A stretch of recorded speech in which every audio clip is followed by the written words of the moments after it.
A service of KIBMradio.com, the Internet's home for an all old-time radio.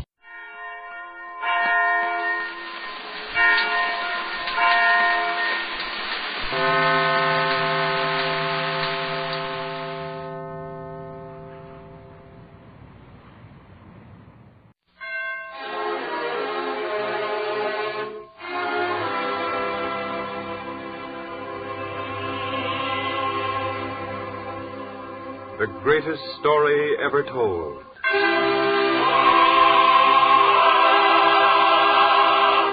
Presented by the Goodyear Tire and Rubber Company.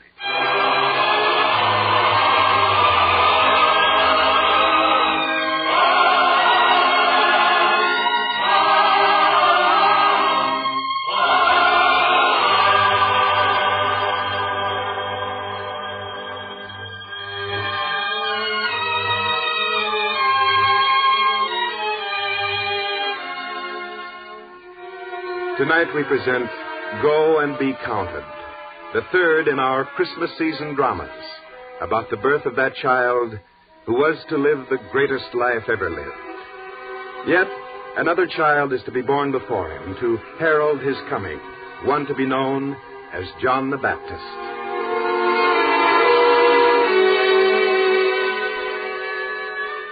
In the home of the priest Zacharias in Judea, the maiden Mary waits. And while she waits, her cousin Elizabeth sits by, looking at her. Are you frightened, my dear? No. I wouldn't blame you if you were. To be suddenly placed apart and above from all other people. It's an honor in the sight of the Lord, but a deep responsibility, too. My soul doth magnify the Lord, and my spirit has rejoiced in God my Savior. For he hath regarded the humility of his handmaid. For behold, henceforth, all generations shall call me blessed. Of course, child. And we are bound together in some way, you and I, your child and mine. For when I saw you standing there in the door, the words spoken to you by the angel came to my lips before I could think them. Elizabeth, don't move, dear. Elizabeth, where is she? Joachim, your daughter is here and safe and well. But to run off that way without a word to anyone. Why, I thought I'd go out of my mind with worry until we got your message. Please, Joachim. And why shouldn't I worry? Of course. Now, come in. We can talk later.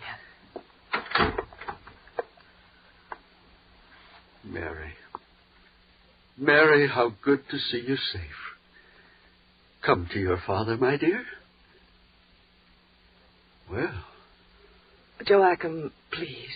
I don't understand. What's happened to my own daughter? Mary, leave us two alone. Well, what is it? What's wrong? Why shouldn't my own daughter greet me with a kiss? Joachim, it's not for us to question. Perhaps some of us won't even understand. I, for one, don't understand. What's all this strange talk about? Surely, Joachim, you must know that something strange has entered our lives. My having a child after all these years. My dear husband Zacharias struck dumb. The hand of the Lord is in this. And if the hand of the Lord has touched Zacharias and myself, couldn't it also have touched your own dear Mary? Mary? A sweet, simple child. A little different, perhaps, from other maidens of her age and station. True, we're of the house of David, but who am I? What is my family to attract the hand of the Lord? Perhaps it was willed that way. What way? What are you talking about? Perhaps she was chosen because she's a simple maiden of Israel. Chosen? Chosen for what? She's my daughter. I've chosen to fetch her home where she belongs. She no longer belongs to you. In heaven's name, who does she belong to if not to us? She belongs to the Lord, Joachim. To the Lord and to all people. Elizabeth, bearing your first child seems to have done strange things to you. Joachim, if you don't believe me, ask Mary herself.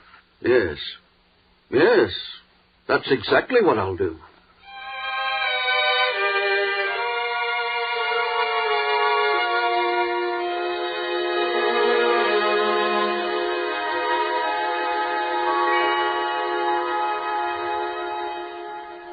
It'll be time to start out soon, Joachim.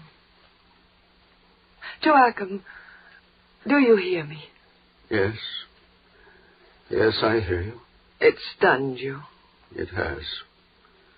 The angel Gabriel appearing to my daughter, appointing her chosen of the Lord. Will we ever get used to it? But why my family? True, we've been good people for all the generations, but to be so highly honored, do we deserve it? Moses was a foundling. David a shepherd. The Lord seems to reach out for the lowly on which to bestow his blessings. Then it will be so. Now I must take my daughter and bring her home. And Elizabeth, I'll send Anna to you. She'll be a great comfort to you in such a time. It would be good to have your Anna here with me. Then she'll be here. And now, Mary. Mary, child, it's time for us to start on our way back home.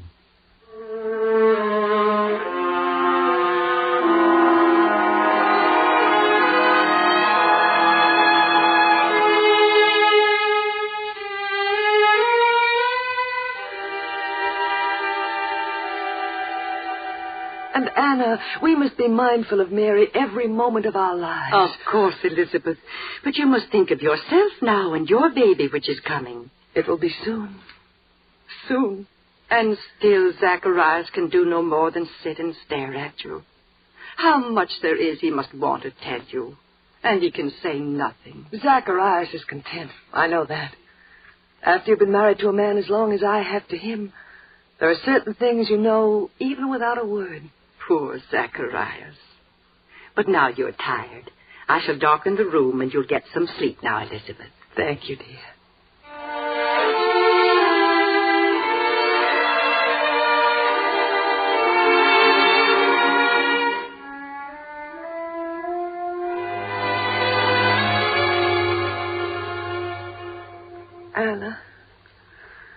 Anna. Shh, my dear. It's all over. A son? A son. It had to be. Shh, don't talk any more, my dear. The preparations, the feast. All being arranged. We're even discussing the name. The name. No. Shh, now, we're only talking about it. Nothing will be decided without you and Zacharias. Zacharias? You want him now, don't you? Yes. Then I'll bring him in. But don't talk too much. Too much? I must do all the talking. I'll bring him in. Zacharias?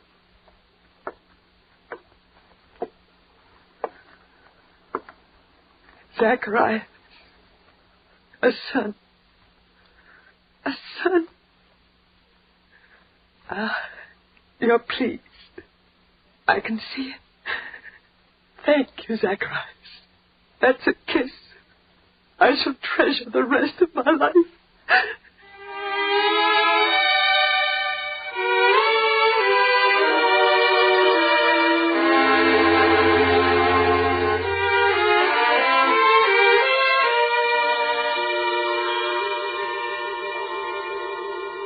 Now, Elizabeth, out of the kitchen. The feast is all prepared. There's nothing for you to do. You don't understand. I still can't grasp it.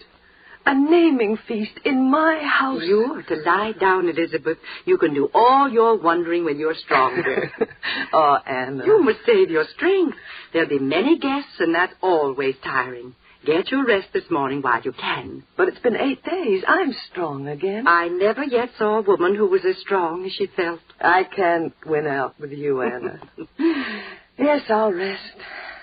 But one thing must be decided now. The name. All the relatives talked about it. In view of the special circumstances, we thought it might be well to call him Zacharias after his father. No.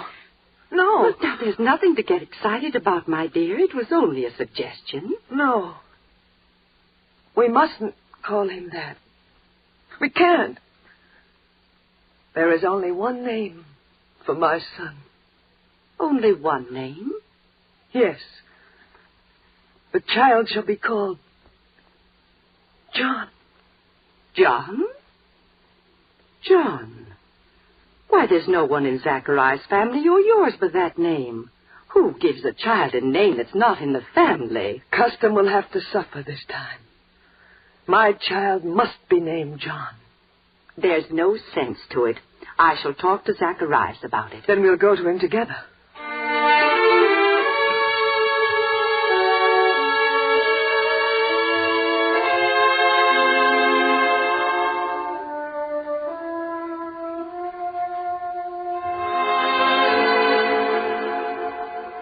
Zacharias, listen to me. This is important. You needn't talk to him that way, Anna. He hears and understands perfectly. It's just that he can't talk. All right, I'm sorry. Zacharias, there's a very important question. The naming of the child. We must decide within the next few hours. What are you motioning about? He's making a sign with his hands. I think he wants to write something. Quickly, fetch a writing tablet. Of course, Elizabeth. Zacharias, this is my fault, all of it. I have a strange impulse about the naming of the child. Here it is. The parchment, the quill. Now, Zacharias, write.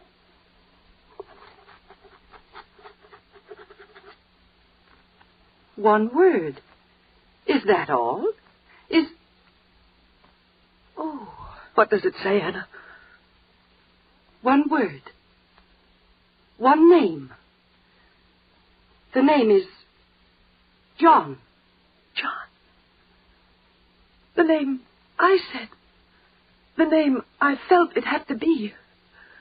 I never talked to Zacharias about it. Elizabeth. Zacharias. Anna, did you hear? I'm free, Elizabeth. Free of the prohibition placed on me by the angel Gabriel. Oh, the angel Gabriel. He came to me. There in a temple while I was performing the rite of the burning incense. The Lord protect us. I had entered the Holy of Holies. I set the flame to the incense. I stood there saying the prayer, and my own prayer as well. And what would my prayer be but that we should have a child? I was praying too, Zacharias. And as I prayed, I felt the presence. The angel spoke to me. He said, "Thy wife Elizabeth shall bear thee a son, and thou shalt name him John."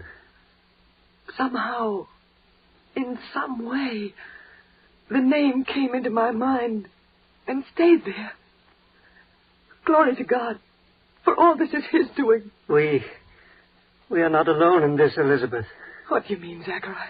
Our child, who lies now in his crib, he's the forerunner. The forerunner of what?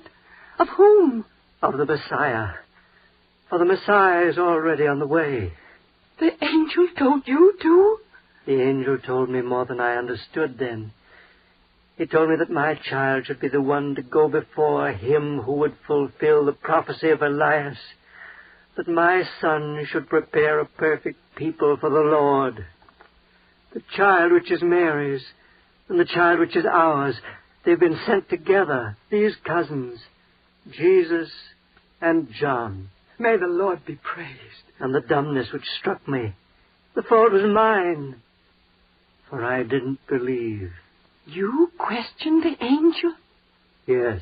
And so you were struck dumb? Until the day that these things shall be fulfilled, the angel said. And so it was. But now you can speak again, Zacharias. You can speak. My heart is full to overflowing with the kindness the Lord has visited on this house. Now, the child. Lying in the crib. Then I must go to him. The child sleeps? Sleeping or awake, the child must receive my prayer. Come. If I could only let him know. Please, Elizabeth. I'm sorry, Zacharias. Blessed be the Lord God of Israel, for he hath visited and redeemed his people, and hath raised up a horn of salvation to us in the house of his servant David. And thou, child, shalt be called the prophet of the highest, for thou shalt go before the face of the Lord to prepare his ways, to give light to them that sit in the darkness and in the shadow of death, to guide our feet into the way of peace.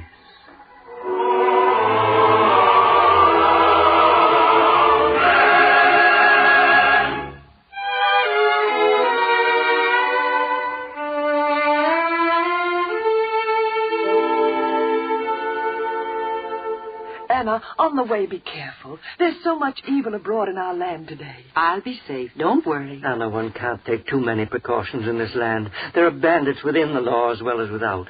The Romans and Herod's legions. It's evil piled on evil. You two needn't worry about me getting home. It's after I arrive there that you can pray for me. It'll be no easy job you have ahead of you. Such a great responsibility for us to face. Are we worthy of it? We've all been called to great responsibility.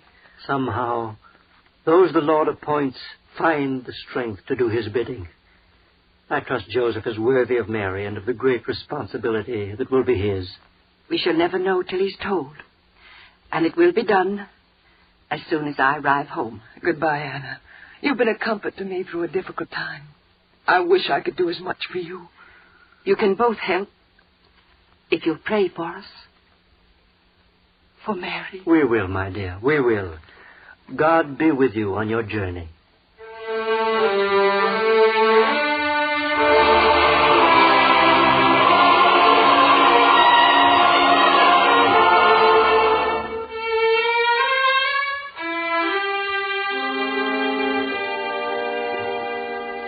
All that happened to Zacharias.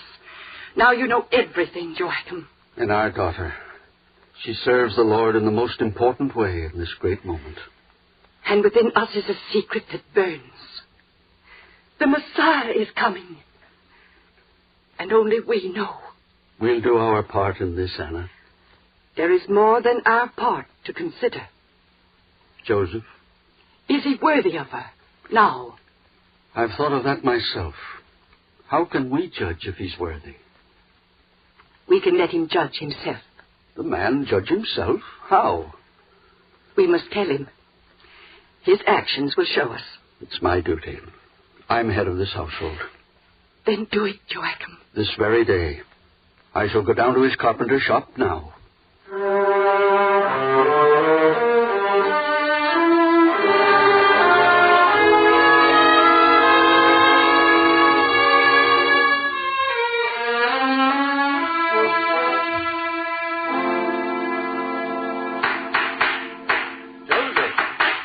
Joseph, peace be with you. Peace to you, too, Joachim. Come in out of the hot sun.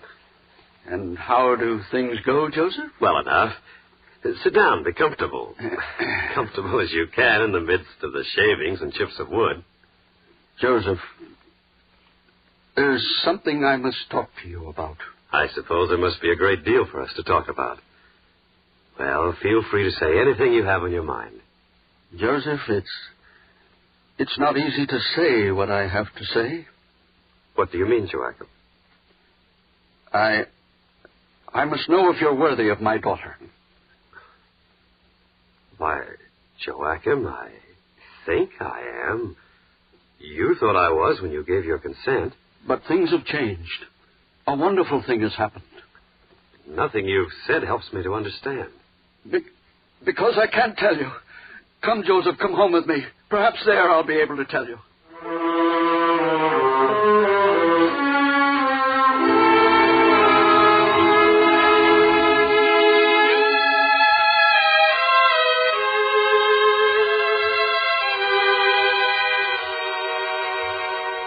Joachim, have you... No, Anna.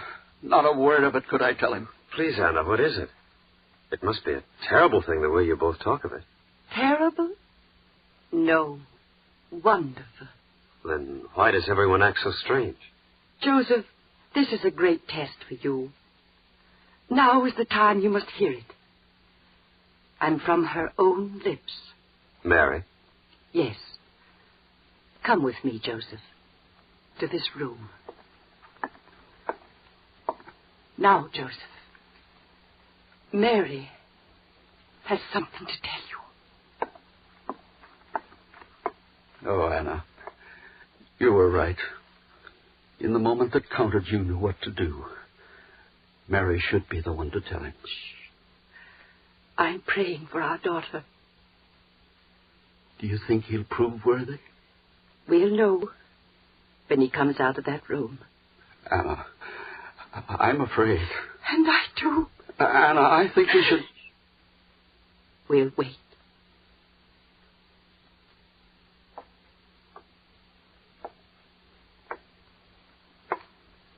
Joseph? Joseph?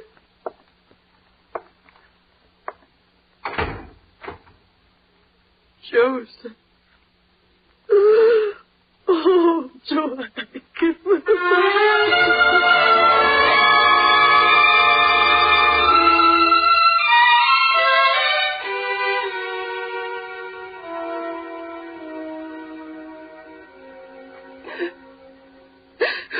You'd think the sun went out of the heavens for the last time the way you weep, Anna. I'm disappointed in Joseph. He said nothing. Nothing at all. But you've been weeping all night. Can it help? Can it do any good to weep? To a woman, weeping is some comfort. Come now. If need be, we will bear this responsibility together. You and I and Mary. Who now? At dawn? Let them in.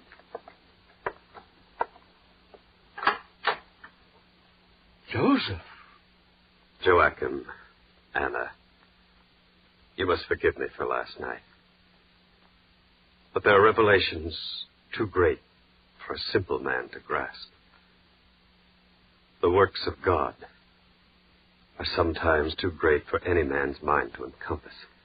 Joseph, you seem a different man this morning. It's come.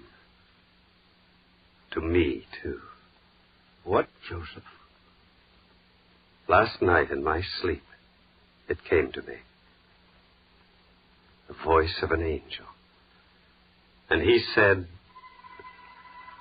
Joseph, thou son of David,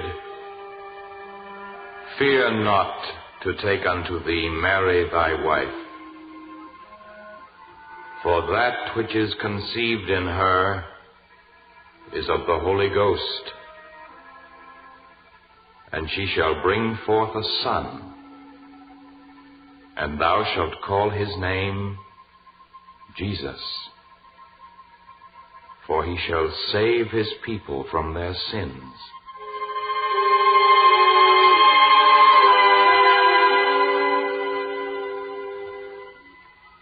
So, I heard it.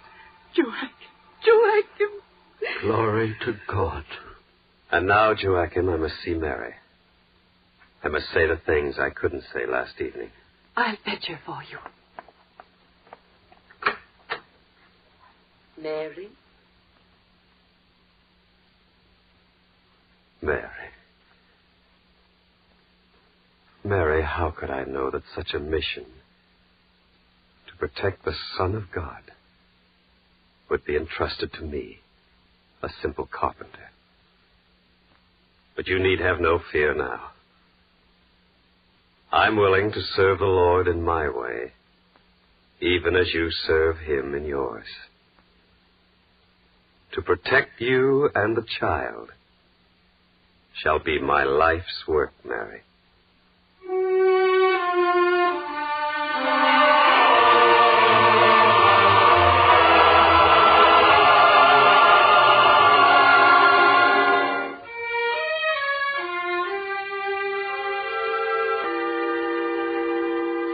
It's been months, Joachim, but I'll never grow used to just the two of us alone in this house. It's never been just the two of us for me, Anna. Her presence is in this house, though she no longer lives here. And soon, very soon, the child will be born. Weeks? Even sooner. Who knows? Women are the best judge of things like that. Joachim, what's that? Trumpets. Only important edicts are heralded by trumpets. Come, we must see. Everyone's running to see. Another of Herod's orders raising taxes or taking our sons. What could it be? We'll know the bad news soon enough. Come. Oh, Anna, don't let go of my hand. In such a mob, you'll be trampled. I'm here. Only let's get down front so we can see the proclamation. Let me through, please. Please, let me through. There. It's posted there, Joachim. If we could only get close enough. Counted? Go back and be counted? Why? What does he mean, Joachim? I don't know. Why should we be counted? Now you can read it for yourself. Let's see. Yes, it's true. A decree. From Herod? No, from Rome, from Caesar Augustus himself. Then it must be all important. Yes, it is. Come, we must see Joseph at once. Joseph? It applies to him? And Mary, too. Come, Anna, at once.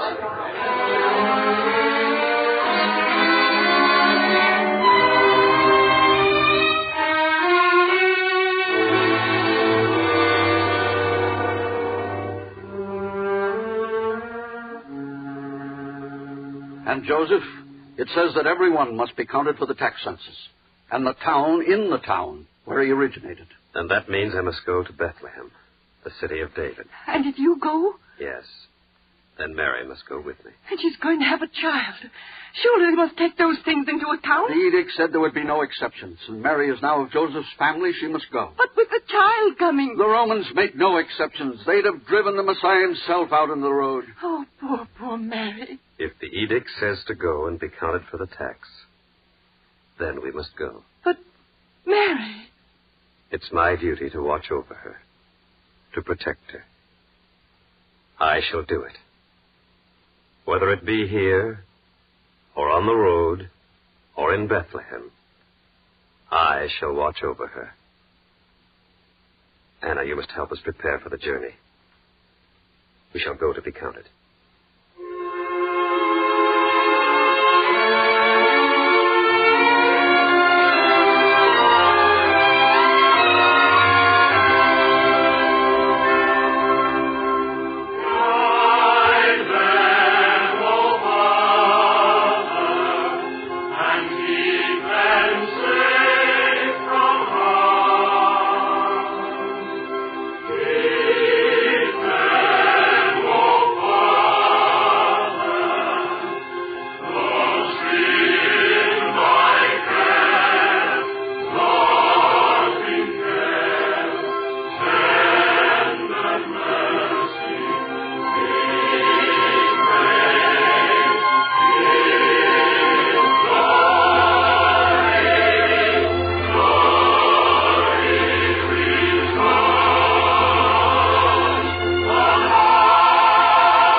This program was brought to you by the Goodyear Tire and Rubber Company. Next week on this same network at this time, we'll present No Room at the Inn, the fourth of 5 Christmas season dramas, all part of the greatest story ever told from the greatest life ever lived. This is ABC, the American Broadcast.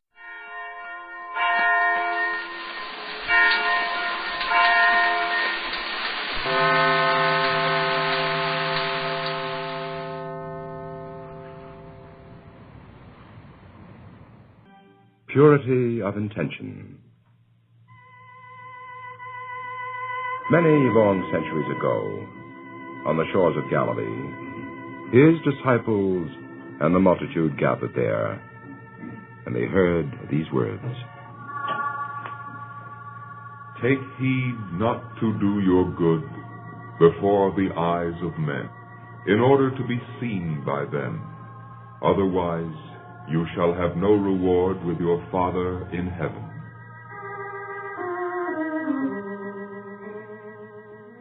Those words were meant for Joe Bigley. Big Joe, they called him. He was well known in our town. Everybody knew where he lived. The big brick house on the corner of Elm Street and Green Park Avenue. Cost him $75,000 to build. He's 59 now, a little on the stout side.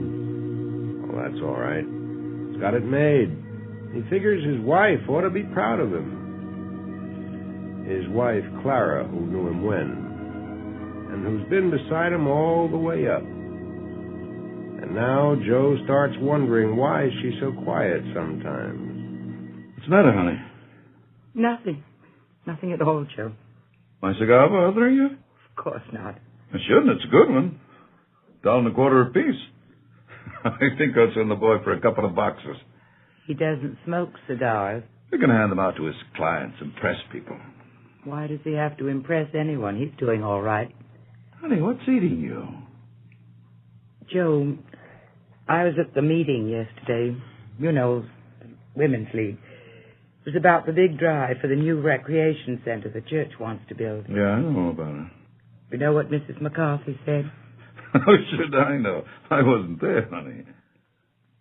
Well, we're going to need a lot of donations. And we started making up a list. Mrs. McCarthy said your name ought to be on top. Well, sure, honey. That's where it usually is. Somebody needs a donation. Yes. But I know what she meant. She meant you'd want your name on top of the list. Well, yes. But why, Joe? Why? Honey, you're awfully generous. I know that. You'd do anything for almost anybody. Just so long as everyone knows you're doing it. What's so wrong about that? If I do somebody a favor, I got a right to let people know, haven't I? Tell you what, Clara. You know what I'm going to do? I'm going to donate $5,000 to your committee. How about that, huh? That ought to open a few eyes. That's right, Joe. A donation that size should open a few eyes. Because everybody will know about it. And that makes Joe feel good. It's a great feeling. And if he's a little bothered by what his wife's been saying, Joe's got an answer for that, too. He's setting an example. Of course, nobody will give as much as he's giving. But maybe they'll give just a little more than they wanted to. So Joe can justify himself. A few days pass, and somebody comes to his office to see him. You remember me, Mr. Bigley? Well, what do you know? Clem Pulaski. I used to work for you once. Clem Pulaski. So it is. Well, what do you know? Honest, I wouldn't have recognized you, Clem. That's a fact.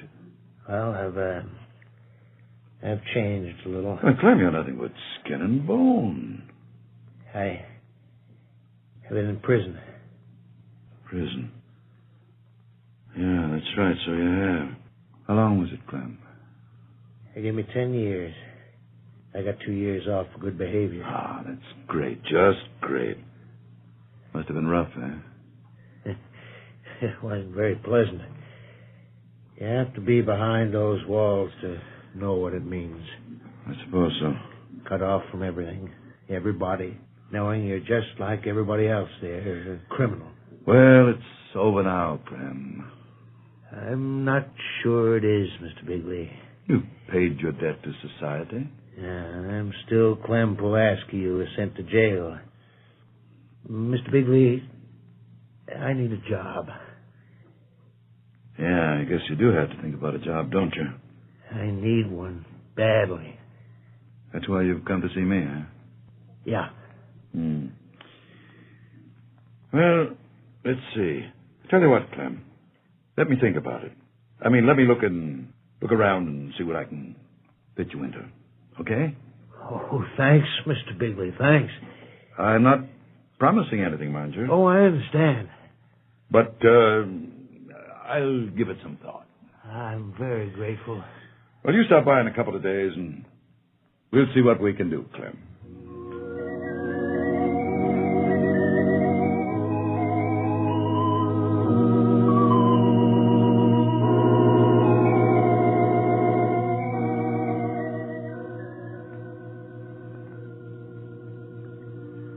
Poor fellow.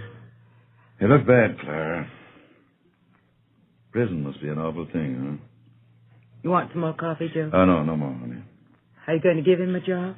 Well, no, I'd like to, but... Seems to me it'd be a Christian kindness, Joe. Yeah, I suppose it would. But you know how people are. It might do my business harm. People might not like an ex-convict working for me. What's a man supposed to do when he comes out of prison? Starve? Or go back to crime? But I don't know what he's supposed to do. Maybe he should think of all that before he does something that puts him in jail. Oh, still, Clem needs another chance, Joe. He's not a hardened criminal. I don't think it'll hurt you to give a man like that a chance, dear. I think everybody here would think a lot more of you. Yeah. Got a point, I guess, honey. Well, I'll turn it over in my mind, I guess. Anybody call today? Nobody in particular. Oh, except a Mr. Bradford. Oh, yeah, he finally got me at my office. Is that the real estate man over in Canyon City? Yeah, he's trying to sell me some acreage. Oh. Maybe I'll drive over and take a look at it one day this week. Well, let's look at a couple of TV shows before we hit the hay.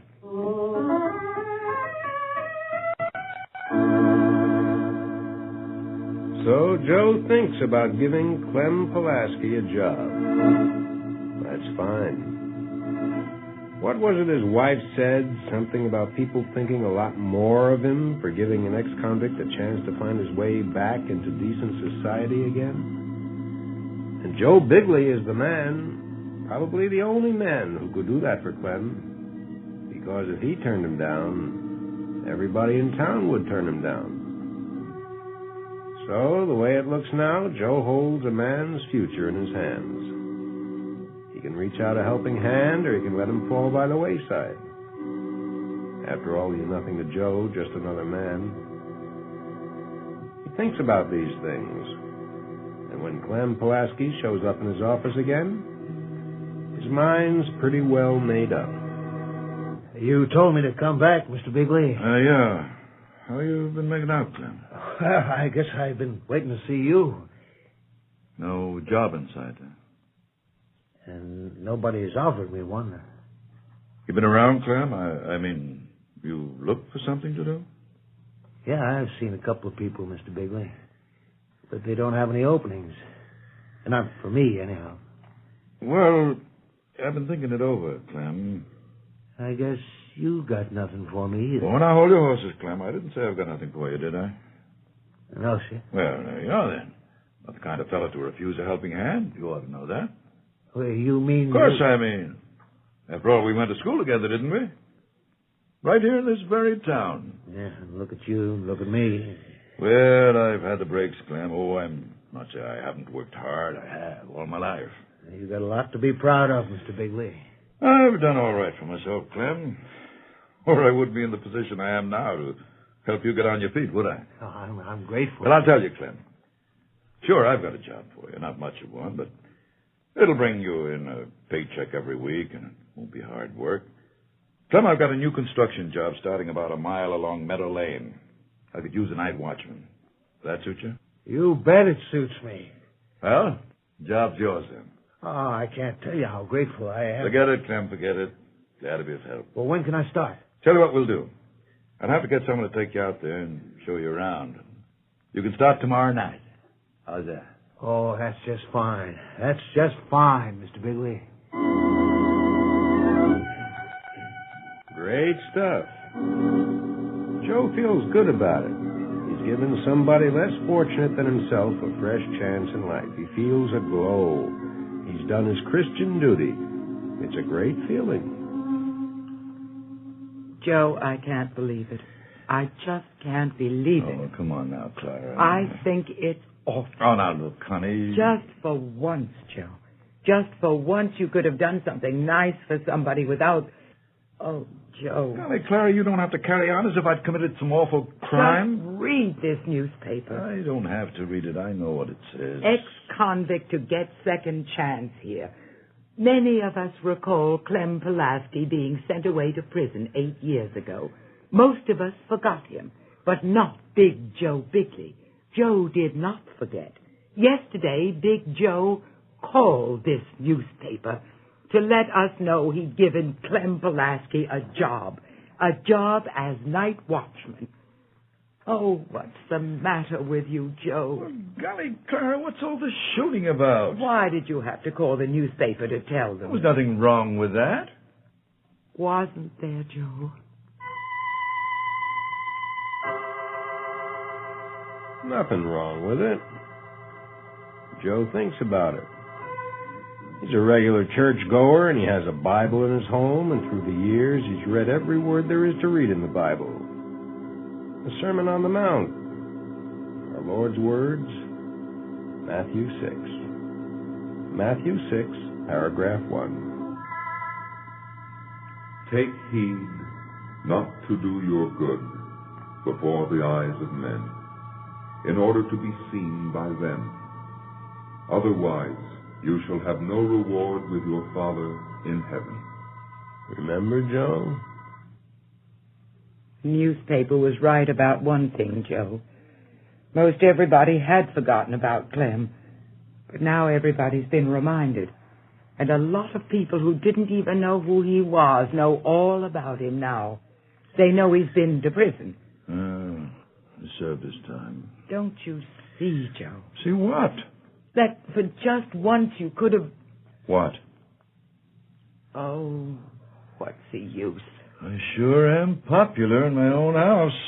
Joe, be honest. Honest? Yes, be honest, Joe.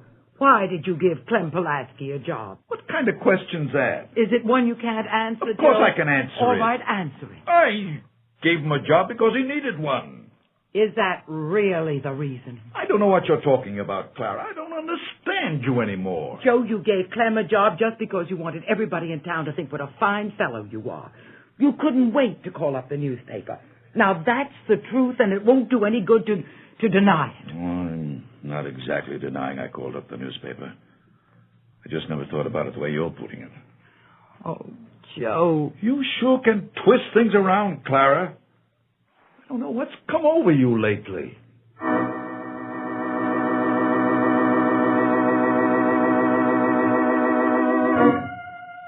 Joe's saved by the bell, the doorbell. Because just then it rings, and he's glad his wife will have to drop the subject. For a while, at least. Only when the door is opened, he sees it's Clem Pulaski. He can see something's wrong, so he invites him inside his house. Asks him into the living room. Clem, would you like a cup of coffee?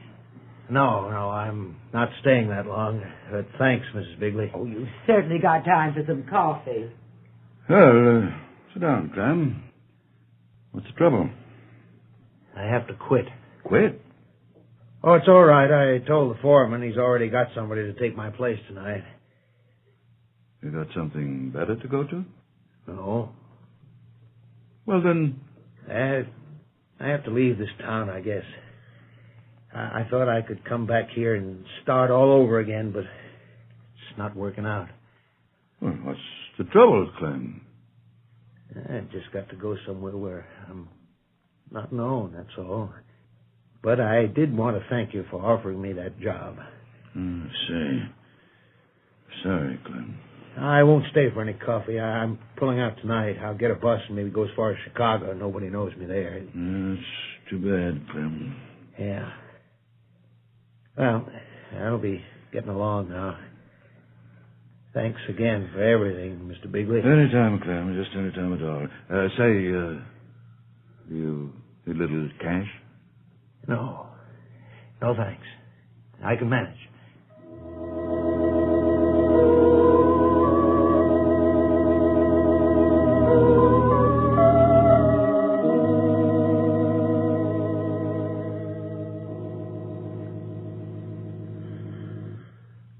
Oh, it's a shame, Joe. It's a shame. Well, he'll be better off in a big city anyhow.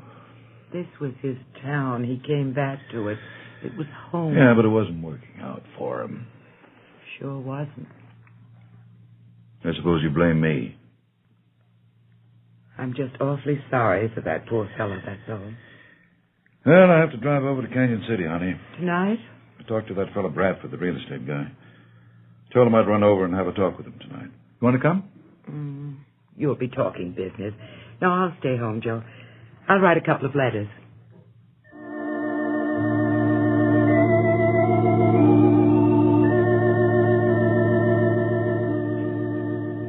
It's all right with Joe. By this time tomorrow, Clem Pulaski will be just a memory. And his wife will stop talking about him. Now he puts his hat and coat on, puts a few extra cigars in his pocket, and gets into his nice, big, shiny car. He sets out for Canyon City. It's not far, maybe about 12 miles. Drives along Meadow Lane. It's been raining. The road's a little slippery in spots. He doesn't mind. He's been driving most of his life. He lets his thoughts wander. Passes somebody on the road, a man walking, doesn't even see him. Then he feels it happening. A grease spot on the wet road. Pulls out of a skid. He straightens out. Then he hits another oily patch. This time he can't do a thing. He feels the car skidding out of control. I can't!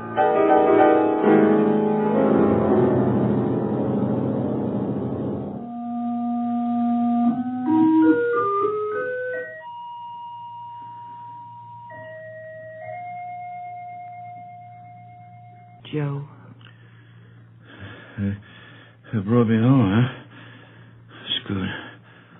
Sure rather be home than in some hospital. How do you feel, dear? Who was the guy, Clara? Who was he? Who? I don't know. Somebody. You'd better rest, honey. Thank God you're all right. I was so scared when they brought you home. The car turned over in the ditch. Yes, I know.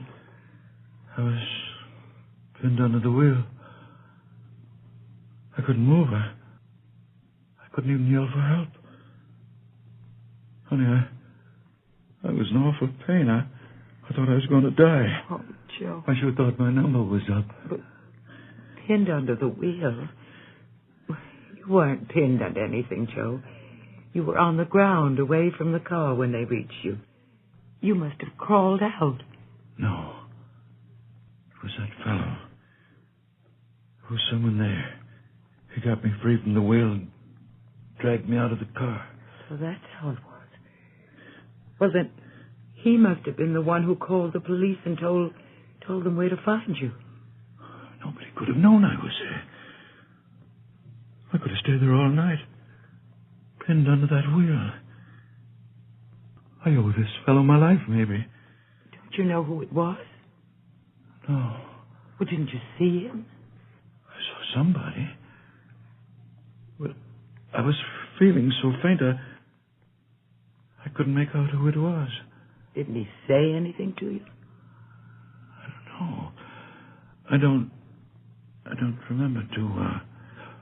Yeah, he said something. Take it easy, Mr. Bigley. Yeah, that's what he said. Then it was somebody who knew you. Must have been. Sure. Well, whoever it was, he's bound to call up to find out how you are, I guess. Yeah, that's right, honey. He'll call up.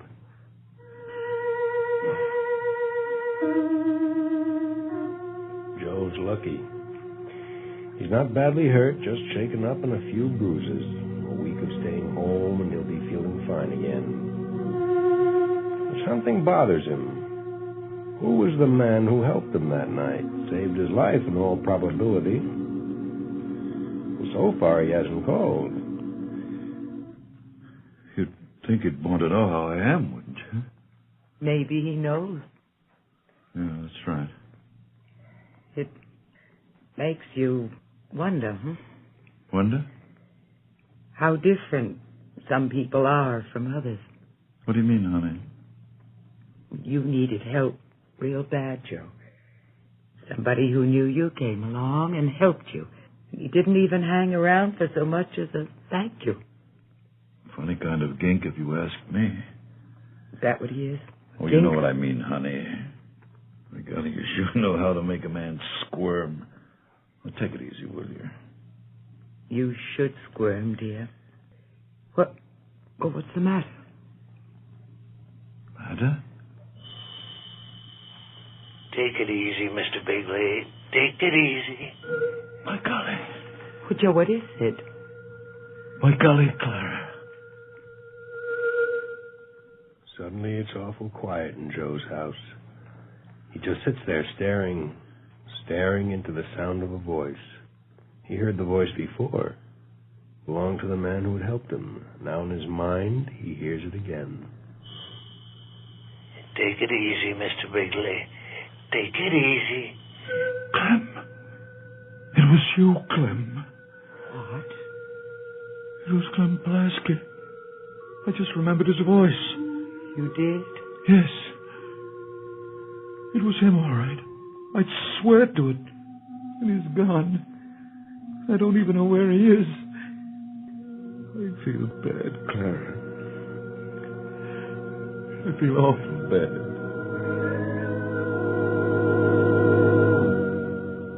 It's come home to Joe now. He's face to face with something he's always despised. Modesty and purity of intention. Clem Pulaski did what he was able to do, and he went his way. Joe feels kind of cheap and ashamed, but he has a problem now, and he's got to square things. So he takes a trip. He's away from home a full week. Honey, I bet I contacted every employment agency there is in Chicago. I even advertised. And you couldn't locate him? I couldn't find hide or hair of him, Clara. That's too bad, Joe. But you tried. I've got to keep trying, honey. Oh, Joe, it'd be so nice if you could find him. He's going to need a reference to get a job. He's going to need somebody to vouch for him. Maybe he'll give my name. Yes, dear, he might do that. Then I'll know where he is, and I'll be able to do something for him. I mean, I could do something for him without his knowing it was me. You think that might square things? Joe, dear, Clem will make out. Somebody will give him the kind of chance he needs. There's always somebody with heart. You don't have to square things with Clem, Joe. You have to square things with yourself. Yes, you're right. Darling, it's your intention that counts when you do something for somebody. And if your intention's good, you don't have to worry about who knows what you're doing. Just the same, I wish I could locate him. Maybe it's better if you don't. Maybe it's better this way. Joe doesn't change overnight, but he does change. For the better. It was his wife who made him understand, but then his wife knows her Bible. And the words that Christ uttered nearly 2,000 years ago still ring clear, all the way through the ages. Take heed not to do your good before the eyes of men, in order to be seen by them. Otherwise you shall have no reward with your Father in heaven.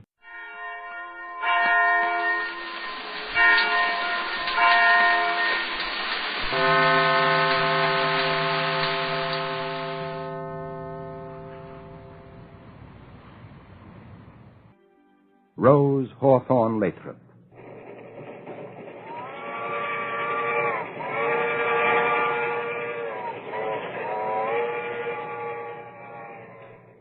The date stamped on my train ticket reads July 9th, 1926. Early this morning, Sister Josephine called long distance from Rosary Hill and told me the news. Mother Alphonsa died in her sleep. And as the wheels move forward, my mind goes back over the 30 years I worked with Mother Alphonsa. I never thought a woman could do so much labor. But in Mother Alphonsa's lexicon, work done for a suffering fellow being had a special definition. It was a joy, a labor of love. I was a teacher of art at the New York Institute when I first read about Rose Hawthorne Lathrop. That was her name then.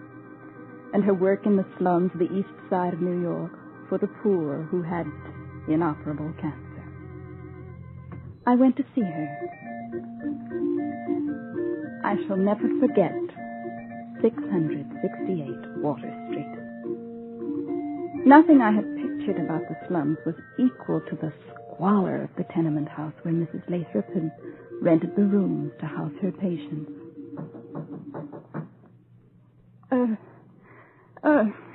I'd like to speak to Miss Lathrop. Yes? Are you Mrs. Rose Hawthorne Lathrop? I am. I'm Alice Huber. Oh, yes, we've been expecting you. I received your nice letter. We do need nursing help so much. Oh, I'm not a nurse. Well, we shall train you. Oh, won't you sit down? Thank you.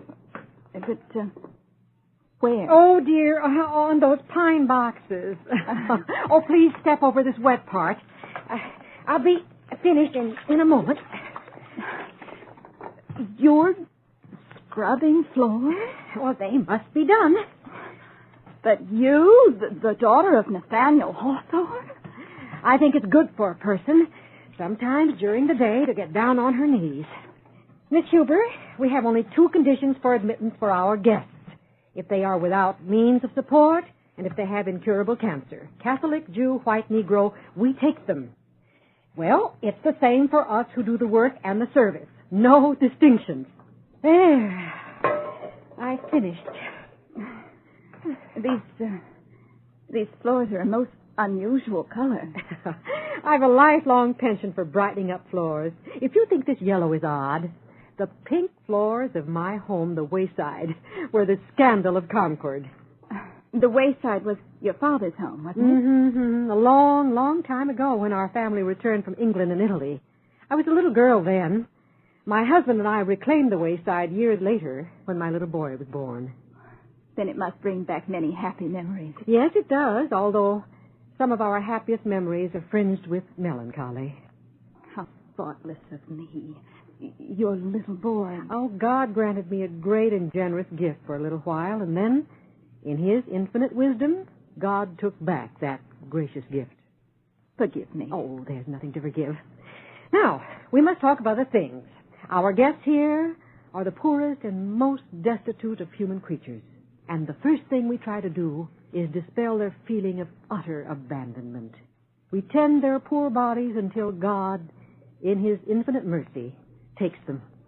Miss Huber, once the moment of decision comes and you make up your mind to serve, there is no greater joy, no higher reward. Oh, well, really, Mrs. Lathrop, I only came to offer my help for one afternoon a week. Oh, well, Miss Huber, we'll accept whatever help you give us. Oh, come, follow me. Perhaps you're not ready to commit yourself. You'll know when the moment comes. In here, please. Mrs. Watson, it's time to change your dressing. God bless you, dear. Oh, this is Alice Huber, who's come to see about working with us.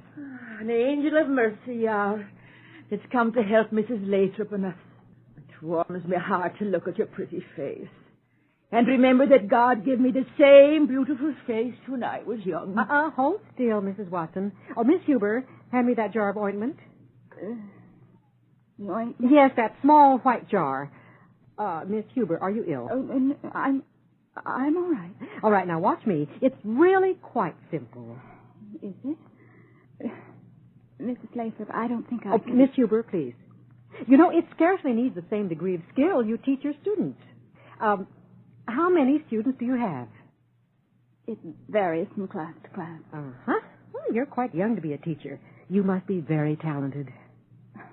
That's very kind of you. Dear God. Oh, what is it?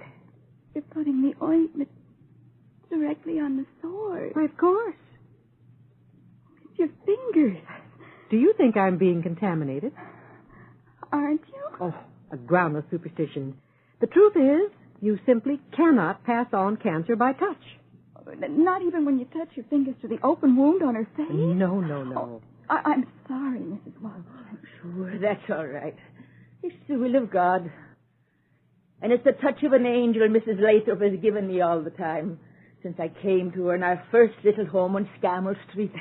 It was all I could afford before I begged for public funds. Beg? We rely on God's grace and the generous hearts of people. That's how we managed to move into these larger quarters. Oh, but this place is so small and overcrowded. Compared to Scammell Street, this is a palace. Though it's a palace without chairs. Isn't that so, Mrs. Watson? It's heaven, I know it is. Because God is where you are, Mrs. Lathrop. Oh, my feet. Come on, I'll massage them for you. And then we'll get a basin and soak them in nice, warm water. Mrs. Lathrop, I'm afraid I'll have to say no to working here with you. I simply couldn't nurse these patients. Any woman can be a nurse if she chooses. But doing all this you do and expect others to do, that's more than ordinary nursing. Once you decide to serve God through these sufferers, you will astonish yourself with what you will do willingly. Like washing Mrs. Watson's feet. Miss Huber, Mrs. Watson doesn't have long to live. We owe her whatever can be done to make her a little bit happy. But the daughter of Nathaniel Hawthorne. When my father was American consul at Liverpool, we once visited a workhouse, our whole family. As we walked about, a small 6-year-old waif, sick with scurvy, ragged, dirty, took a fancy to my father, following after him, tugging at him, looking up with a silent plea that he be picked up and shown some affection. As I recall it, I realize what it meant to my father. My father was the most fastidious of men. He wrote afterwards that he felt God had promised this child it would find favor with this stranger, and he simply couldn't deny the child's appeal. My father picked the child up, embraced him dearly with warmth and tenderness, without the least suggestion of drawing back or the slightest hint of revulsion. For that moment, the child became a princeling in the hands of a king. You make me feel so ashamed. Oh, nonsense. It's perfectly natural for you to be frightened.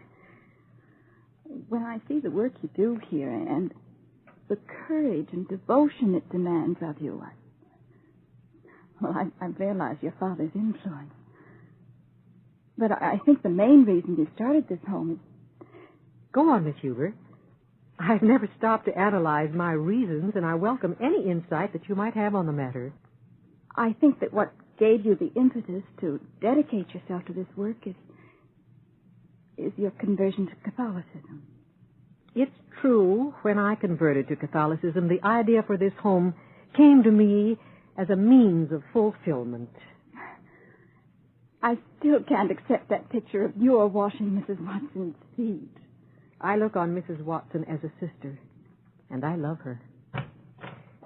Mrs. Lathrop, excuse me. Oh, yes, Mrs. Watson. Mrs. Cromarty is very sick. You better do something. I'm coming, Mrs. Watson. Will you wait here, Alice? I'd like to come with you. No, perhaps you'd better wait. Mrs. Cromarty is very ill. No, I mean I want to come with you permanently. I feel my moment is now, and I've made my decision. Go on, please. Lead the way.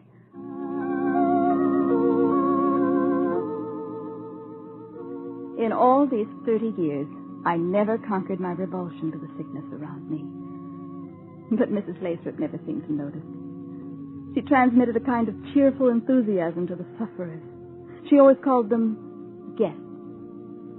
The hospitality she gave them was her life. Her resourcefulness was bottomless and never failed to amaze me. I answered the phone one morning. There was an urgent call from a social worker. I relayed the message to Mrs. Lathrop. A man? A British officer, a poor fellow with terminal cancer and nowhere to go. But our home is for women. Didn't you tell them? I did, but they said you're his last hope. They want you to come. Oh, what can I do? Well, if you don't go, he'll be taken to the almshouse at Blackwell's Island, and he's pleading to be spared that. Give me my cloak and my veil. Come, Alice. We found him in a hovel. The poor Englishman was in pain, but he struggled to rise as he saw us enter. His hearing was impaired. His eyes watched us intently as he tried to read our lips. His lips moved, his throat strained, but no sound came. Poor man. He's trying to say something. I really don't see how we can do anything for him. Sir, take this paper and pencil and tell us what you wish to say. What does he say? Please, ladies, Repeat slowly all that you're saying. Tell me all, or I shall imagine the worst. Lie back, sir, and I'll sit here and speak straight into your ear. I'm sorry. I can tell you no less than the truth. I think you'd better let them take you to Bellevue Hospital. We can do little for you. But I must tell you, there's no doubt they will send you to Blackwell's Island. I'm sorry. I see by your medal that you were a soldier of valor. This would be a valiant act of submission to the will of God. He's writing. What does he say? Take me, please, to your hospital. I don't care how poor and humble. I want to be under your care. Oh, merciful God, this man shall have his wish.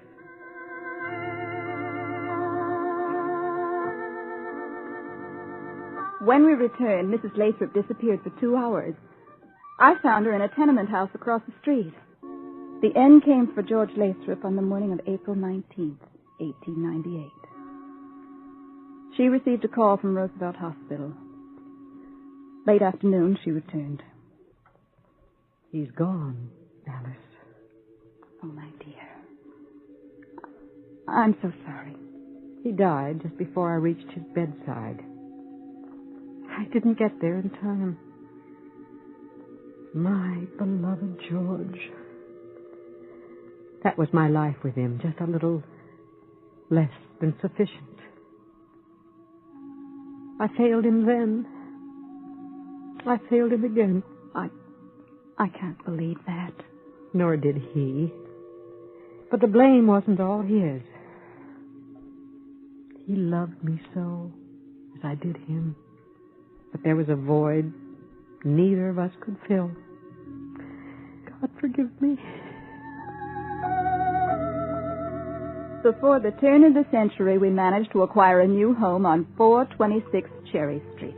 Father Swant, one of our dearest friends, proposed we become Dominican tertiaries, like St. Rose of Lima, who was not a nun, but of Dominican Third Order. Thereafter, we had permission to wear our special religious dress. We named our Cherry Street home for St. Rose of Lima. Eventually, our full name became the Congregation of St. Rose of Lima, the Servants of Relief for Incurable Cancer. I took the name Sister Rose. Mrs. Lathrop became Sister Alphonsa. Soon, even our Cherry Street home was inadequate for taking care of all the men and women who sought admittance. We desperately needed more facilities. Sister Alphonsa wrote hundreds of letters to old friends, hers and her father's, to the newspapers, to magazine editors. We began a novena to the Sacred Heart, asking for a new home. Sister Alphonsa, I cannot believe there's the slightest hope. Perhaps so, yet I know it must come. Oh, Lord, you must give us this new house. We need it. I have nobody to look to but you, dear Lord. And again, a miracle. Again, her indomitable faith was answered when Father Courtenay of the French Dominican La Cordaise Foundation called on us. We have a large house in Westchester County. We want to sell it and think you might like to buy it. Father would love to see it. Sister Alphonsa. It is well suited to your needs. A little old, but very large. And beautiful grounds. But we only have $1,000. Oh, that is all right, sister. Pay us when you wish. Go to see it. When would it be convenient? Sister Alphonsa, you're not thinking. How can we? Sister Rose, our answer has come. I knew it would today. After all, this is the last day of the novena.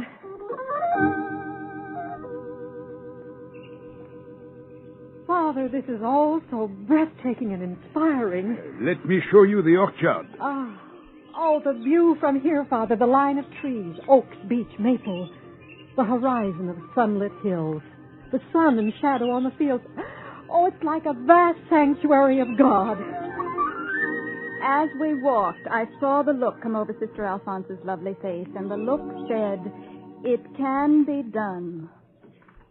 These trees, sisters, I planted them myself, and now I leave them forever. I'm assigned to China. I shall never see them again. And here is my grape arbor, and there my beehive. You must tend to them. They will serve you well as they did us. We shall have to learn many new chores. What are you thinking? I know it is beautiful, but how can we pay the bills? What a thing to say. Look there. Sources of beauty and economy. Look, Sister Rose, chickens and eggs, of course. Yes, and you'll have to learn to farm. See, garden beds with vegetables. Good, healthful food to strengthen the body. And our greenhouses brimming with flowers. Yes, food for the eyes and the soul, too. Just think what it will be for our old women and our old men, too, to breathe this air. Look upon the color of peach blossoms, to take in this vast background of hill and sky. Oh, it makes me feel human sympathy is near and God is so close. 2 homes to care for required a superior general. She now became Mother Alphonsa. I was left in charge of St. Rose's Free Home on Cherry Street, while Mother Alphonsa stayed on as our new Rosary Hill home in Westchester. The name of the town was changed later on to Hawthorne, New York. We saw each other often and never made an important move without close consultation. Mother Alphonsa, look at your fingers. These swellings, how did this happen? Oh, bee stings. Isn't it enough for you to do the gardening and Sister all... Caroline does the chicken farming, but no one can handle the bees. Nor can I. But you see, each of these stings is a lesson. It won't happen again. Oh, is it worth it? Here's a beautiful jar of honey for our dinner tonight, and here's another to take back with you to St. Rose's. Come now, let me dictate our financial report. Must we advertise all our money troubles in such detail? It's a way of making the public a part of our business, our board of directors. Let each man feel a responsibility for a suffering fellow man. On December 8th, 1909, we took our final vows. We also took stock of our work. Our records showed we had received 1,000 patients. Nearly all had remained with us until their death. At times, every cot was occupied. Even chairs were used as beds. Again, Mother Alphonsa appealed through the newspapers. In response, Monsignor McGean of St. Peter's Church wrote that a family in his parish had offered $25,000 for a new St. Rose's home, if Mother Alphonsa could raise the same amount. Isn't it a wonderful letter and a wonderful gift, Sister Rose? We must send a note of gratitude to Monsignor McGean and that generous family. Let's go look at the site of our new home. You picked a site before we have the money? Of course. It's close to the East River, a lovely But we haven't even begun to raise our half of the $50,000. Come, let us go there, and we'll bury this medal of St. Joseph there, and that will work for us. You shall see.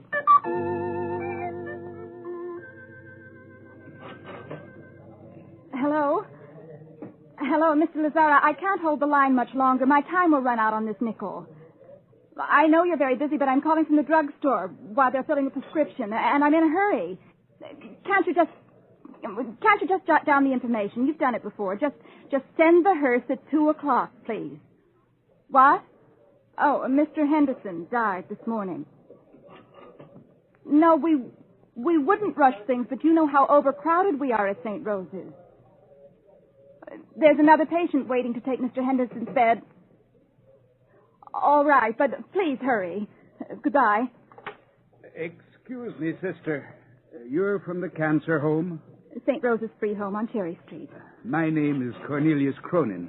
I heard you speak on the phone about the funeral arrangements. Oh, excuse me, Mr. Cronin, I must get back. Is there something we can do? I heard you say how crowded you were, and I read something about your work in the newspapers.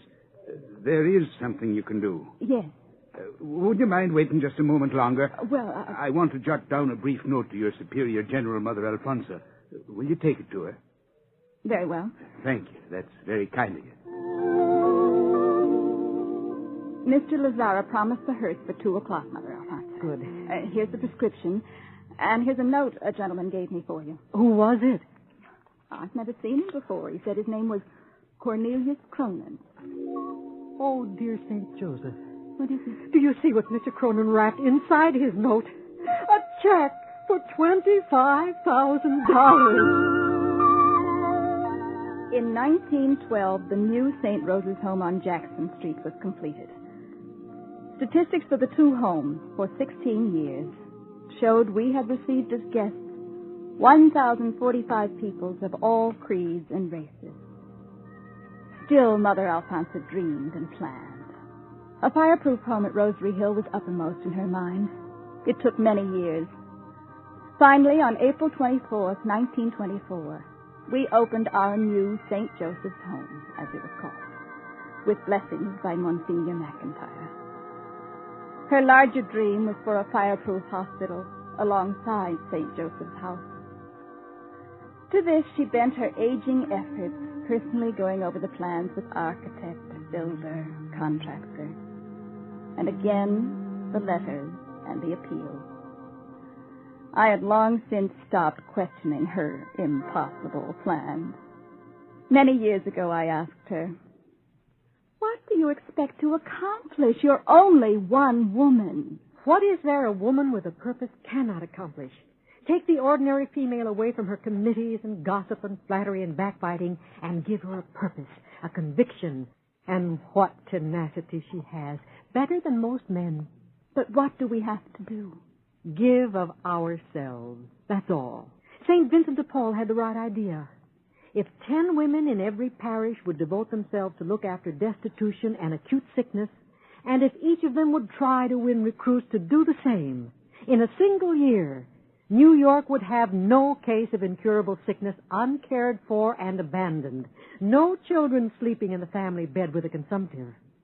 Oh, what couldn't be accomplished in a year by really consecrated women. Where does one find 10 such dedicated women? There was only one Mother Alphonsa, and she considered herself a failure. We were coming into Hawthorne Station. I shall go up to Rosary Hill and say farewell to Mother Alphonsa.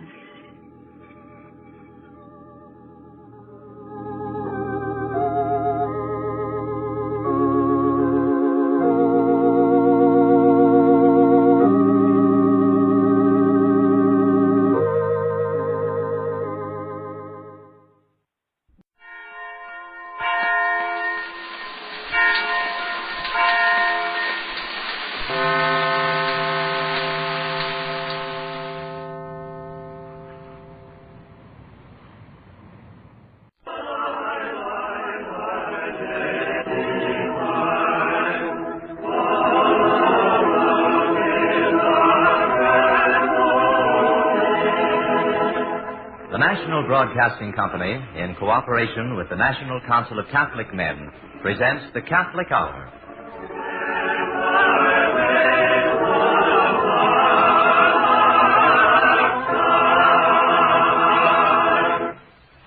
Today's program will consist of music by a unit of the Polish choristers and an address by Monsignor Fulton J. Sheen. A group of the Polish choristers open the Catholic Hour with the beautiful hymn of St. Thomas Aquinas, Adoro te devote. Musical setting is by Giulio Boss.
Monsignor Fulton J. Sheen of the Catholic University of America will now deliver the 8th in his series of 17 addresses on the crises in Christendom.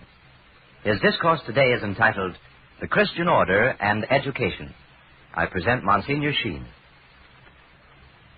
Friends,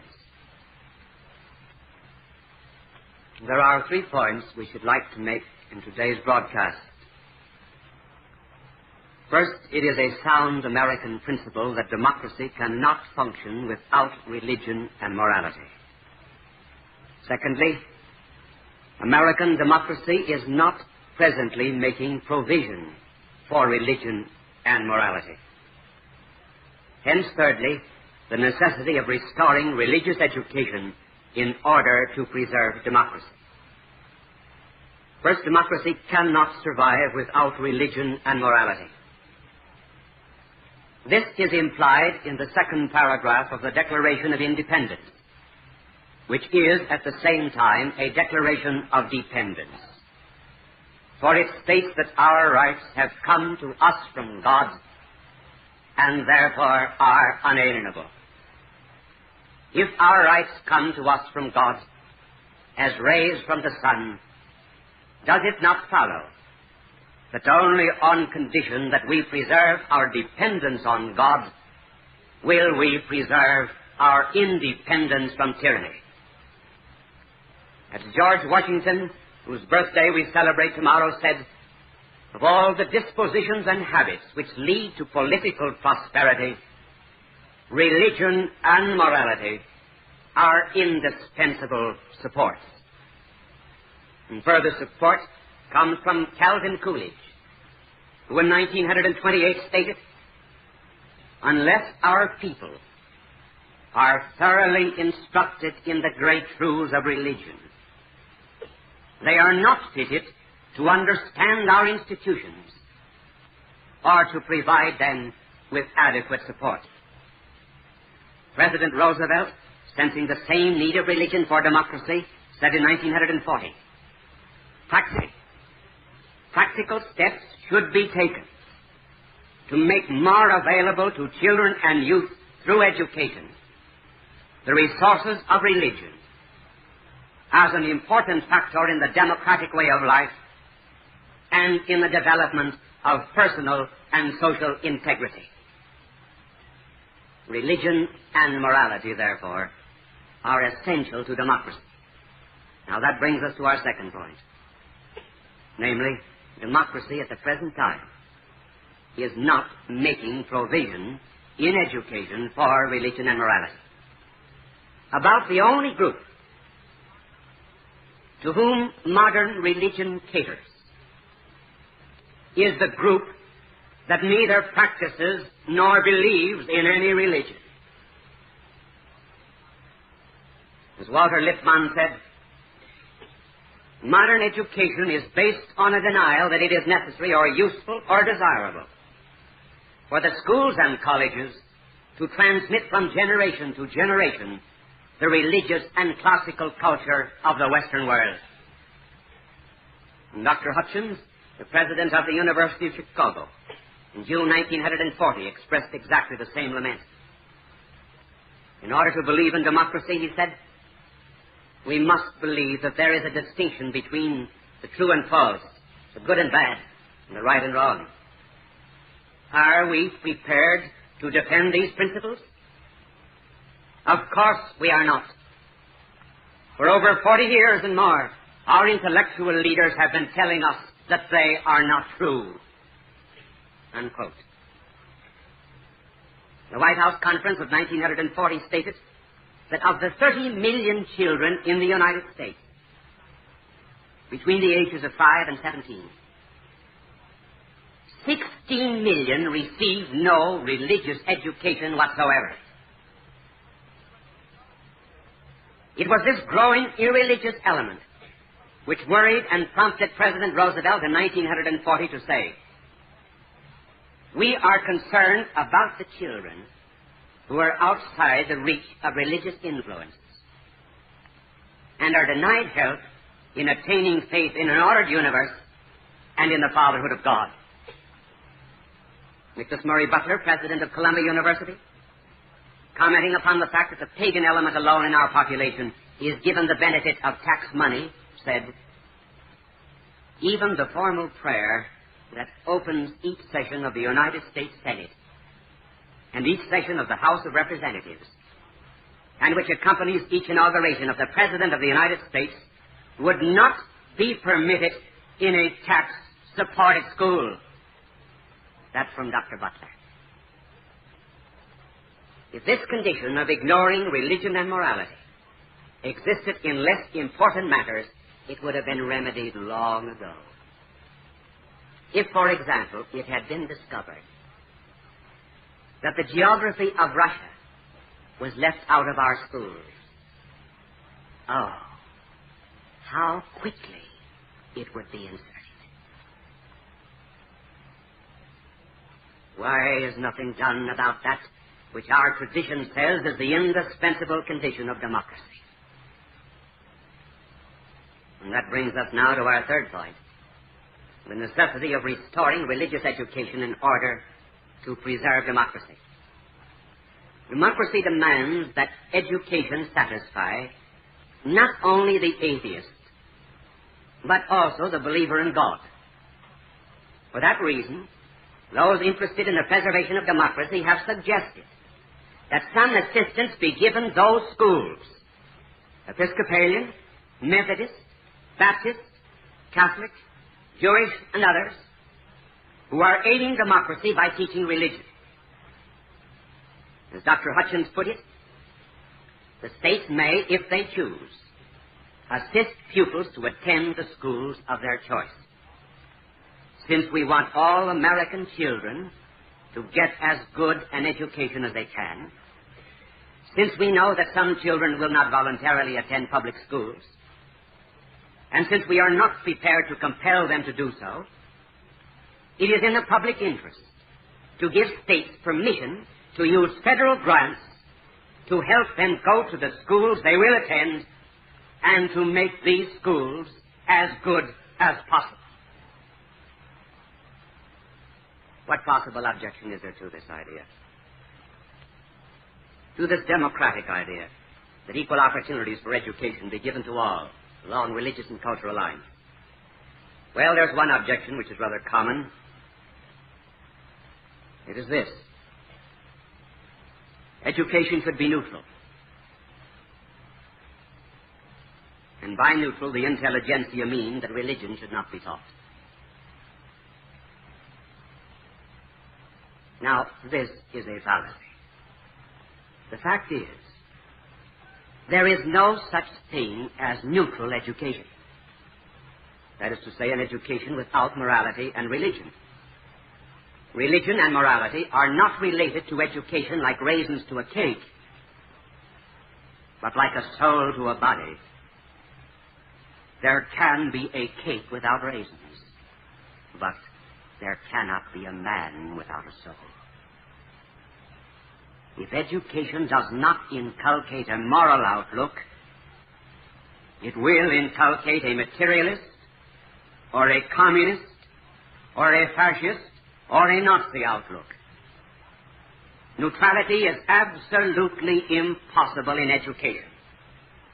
By the mere fact that religious and moral training is neglected, non-religious, non-moral, and in consequence anti-religious and anti-moral ideology is developed. No indoctrination of religion really means indoctrination of doubt and unbelief. Religion is either included or excluded in education. Hence, a school from which religion is excluded is bound to become irreligious. Now, there is a second objection against extending democracy in education to those who believe in God and morality, and it is this. America was founded on the principle of the separation of the church and the state. This is absolutely true. And we have no desire to change this principle. But our country was not founded on the principle of the separation of religion and the state,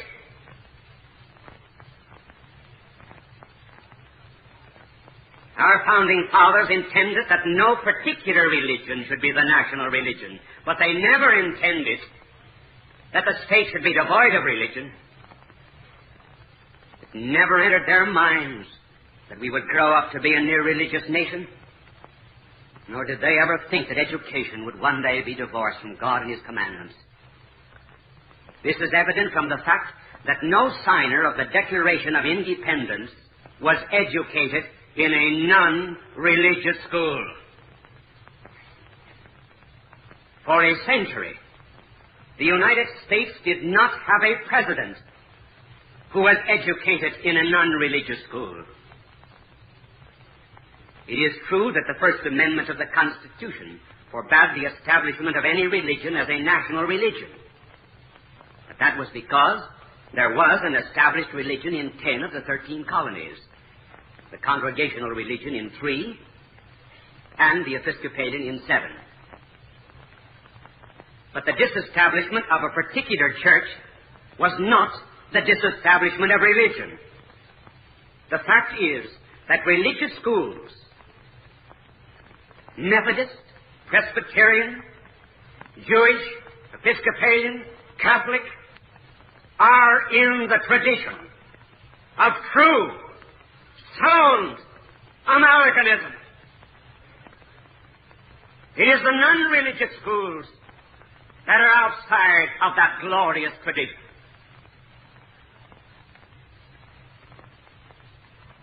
But why do we insist so much on religious education?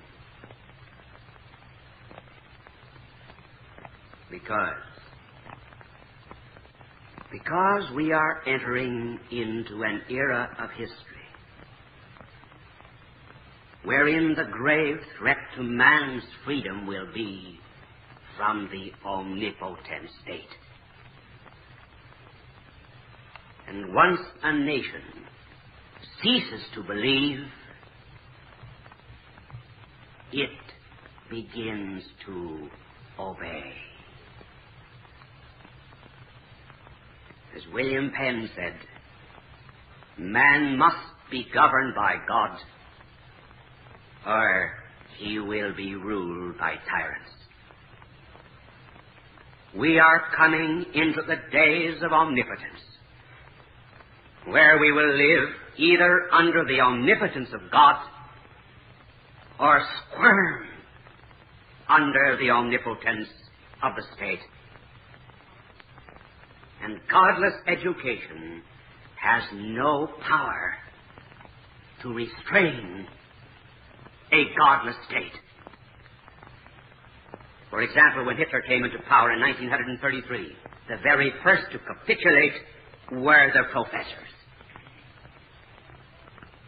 But the one force which did not surrender was religion, as the Catholic bishops and Pastor Niemöller bear witness.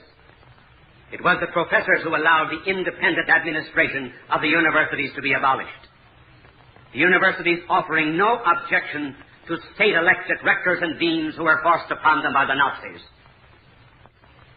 It was indeed a bitter disappointment for all who considered the German universities the defenders of rights and justice.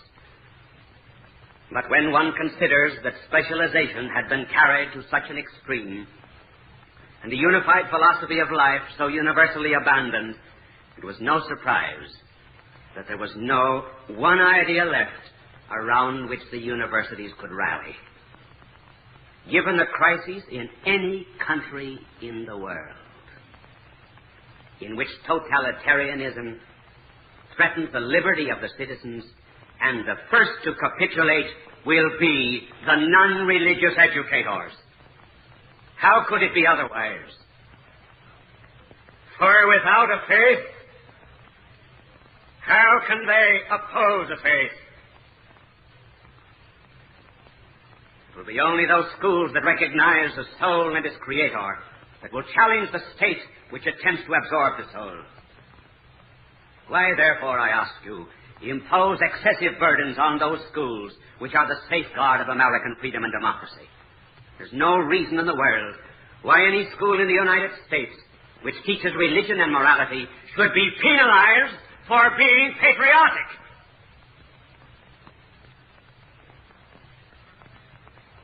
nor why it should bear all the expenses of giving to the nation the two supports without which, as George Washington told us, a nation cannot endure. It is not fair. It is not democratic to cater only to the non-religious in education. A child who goes to a religious school may walk on the streets maintained by public funds, but in many instances in the United States, he may not ride to school in a bus that is operated at public expense. The state will build a chapel for citizens when they get into a penitentiary. How about building a few schools to prevent them from getting into a penitentiary?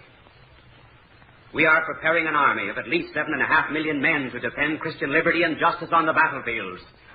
How about telling them something about that Christian liberty before we give them a gun? A government of the people, for the people, and by the people should respect the will of those who believe in religion and morality, even though they be in the minority. For democracy is not the custodian of majority privileges. It is the preserver of minority rights. Would it not be a good idea for America to cease talking about the right to worship and to begin talking about the duty to worship? We may need God's help, and need it very badly before this war is over. And it's not too soon to begin asking for it now. For 150 years, we have been celebrating our Bill of Rights. How about teaching the young our Bill of Duties? The first 10 amendments to the Constitution are our Bill of Rights.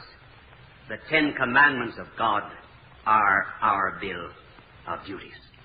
And to this end, we beg the Jews and the Protestants and Catholics and the radio audience to spend an hour a day in prayer and meditation for victory and for peace, that our democracy may be preserved by a return to God. To anyone who desires a prayer book suitable for wartime, write to us and we will send it to you free. Given another generation of godless education, and we will be in danger of tyranny. Given religion and morality in education, and we will be the most potent government influence for peace in the world. Then will America be great. And we will love it, not because it is great, but it will be great because we love it in the name of God. And that makes anything great. Not very long ago, a Nazi soldier in occupied France took his French wife and expectant mother into a hospital. Seeing a crucifix on the wall, the Nazi ordered the nun to take it down. She refused. He ordered her again, saying, "I want no child of mine ever to look upon the image of Christ." So the nun, under threat, took it down. And the father's wish was fulfilled to the letter. The child was born blind. And God grant that we may never deny to our American children the right to gaze upon the image of the Savior of the world. God love you.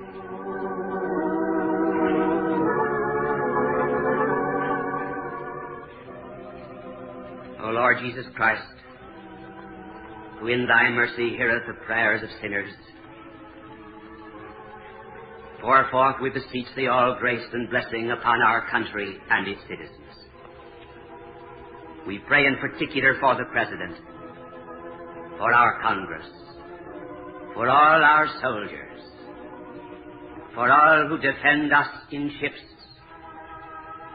whether on the seas or in the skies, for all who are suffering the hardships of war. We pray for all who are in peril or in danger. Bring us all after the troubles of this life into the haven of peace, and reunite us all together forever, O dear Lord, in thy glorious heavenly kingdom.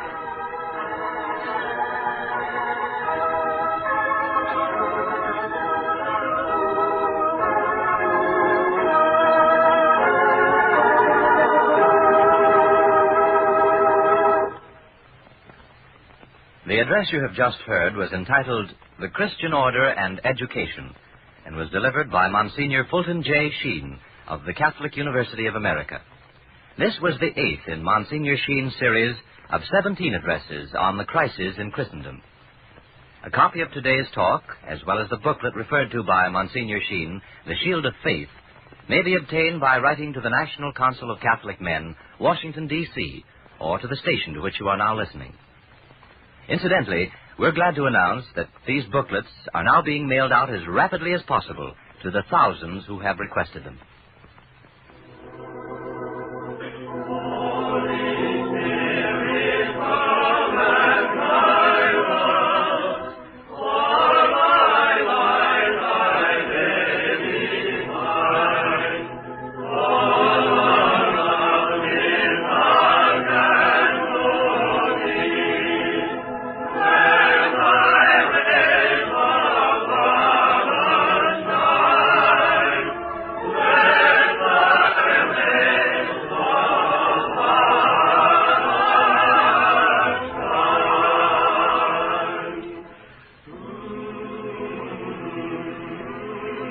Next Sunday at this time, Monsignor Sheen will deliver another address in this series entitled, On Whose Side Are We? Your announcer is John Patrick Costello. This program has been presented by the National Broadcasting Company and the independent radio stations associated with the NBC network, in cooperation with the National Council of Catholic Men, and came to you from New York.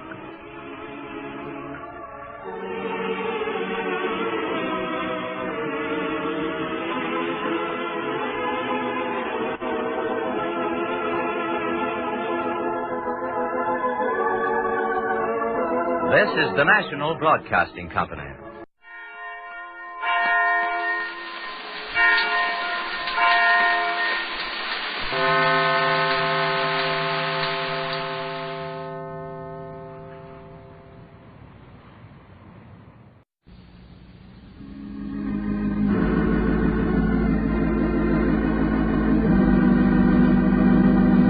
Jim Winters, you're going to be involved in an automobile accident next Sunday evening on the freeway at 947. It's going to be a bad accident, one that will mean tragedy for you and your family. How do I know? Because I know you. I know how you act. And this accident is going to happen because you don't know yourself. You think you do, but you don't. Your wife, Alice, knows you. Jim and I have been married 12 years, and we were happy. Jim was the easiest person in the world to get along with. Of course, we had our troubles like everybody else, but we really understood one another in those days. We could talk things out, and it was wonderful, even in that dinky old apartment on the south side. I remember one night Jim was lying on the floor with the baby Angie on his chest and Bud rolling on the floor beside him. I was sitting on the couch looking at a magazine, and all of a sudden Jim said, "Alice?" I said, "What?" And he said, "I like you." Maybe it doesn't sound like much, but I knew what he meant. And it made me feel so good it hurt. We just could have kept the feeling we had in those days. Maybe we should never have moved here. It was wonderful at first, having our own house and everything. We got acquainted with a lot of nice people. But one thing was different. It was the drinking. Now, in the old days, Jim and I always had a drink on special occasions. It was part of the celebration. The rest of the time, we never gave it a thought. Here, people did it every day as a matter of course. There was always a cocktail party going on somewhere. I enjoyed it at first. Then I woke up to the fact that Jim and I weren't ever sitting down to dinner until we'd had 2 or 3 drinks. I thought that was a little much, so I stopped. After that, Jim drank alone. Not much, but every evening, and alone. Then we'd run into nights like this. Oh, brother, did I have a rough day. Oh, it's great to get home and relax. Hey, where are the kids? Isn't this feeding time at the zoo? They're upstairs watching TV. They've already eaten. So we can't even have one meal in this house together, huh? Jim, it was getting so late. You know, you can't control a child's appetite. When they're hungry, they want to eat.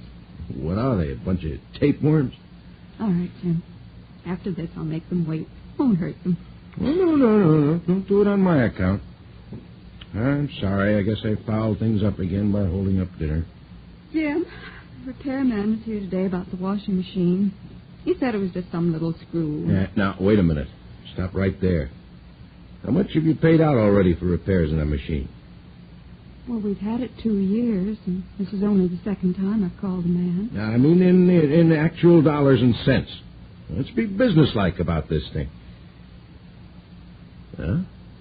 See? Now we can't get anywhere because we don't have facts and figures. Well, I looked up the bill today. It was $20 the first time, and this time it'll only be $10. Man gave me a slip for it. That machine's beginning to nickel and dime you to death. Now, if you were really smart about money matters, you'd turn it in on a new one.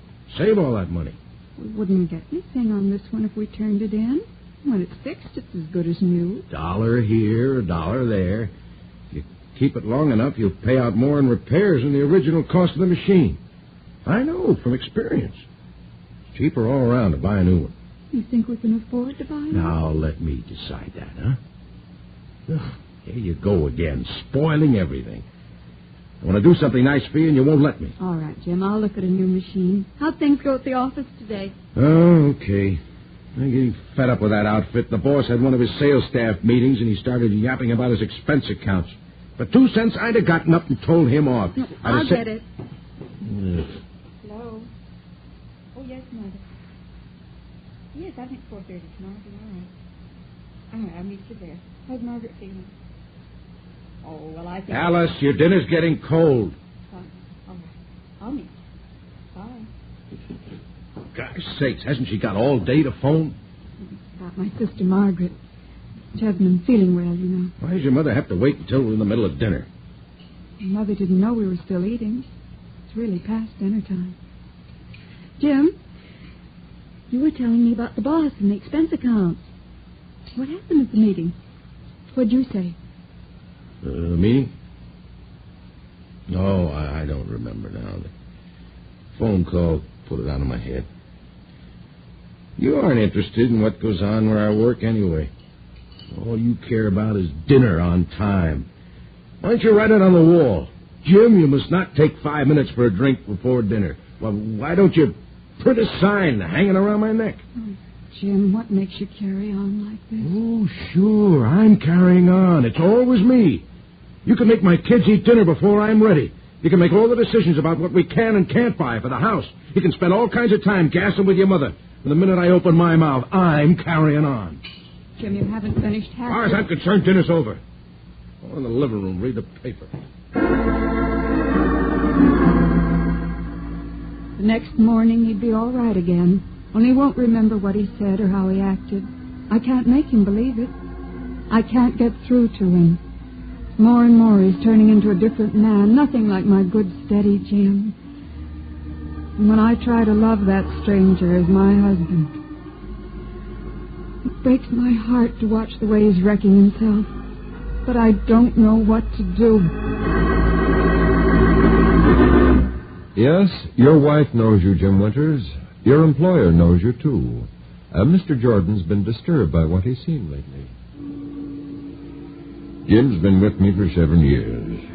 He wasn't ever the type that would set the world on fire, but when you gave him any kind of prospect, you could depend on him to follow it up and 9 times out of 10 make a sale, so I kept promoting him. I never thought I'd have to call him into the office the way I did the other day. Yes, Mr. Jordan, I did talk to Lawrence about a Chicago deal, but it didn't occur to me he'd take what I said that way. What other way could he take it? Here's the memo you gave him at that dinner. You've committed us to things we could never deliver. The whole thing's fantastic, don't you see that? It seemed like a good idea at the time. I know what a salesman's up against. I used to be one myself.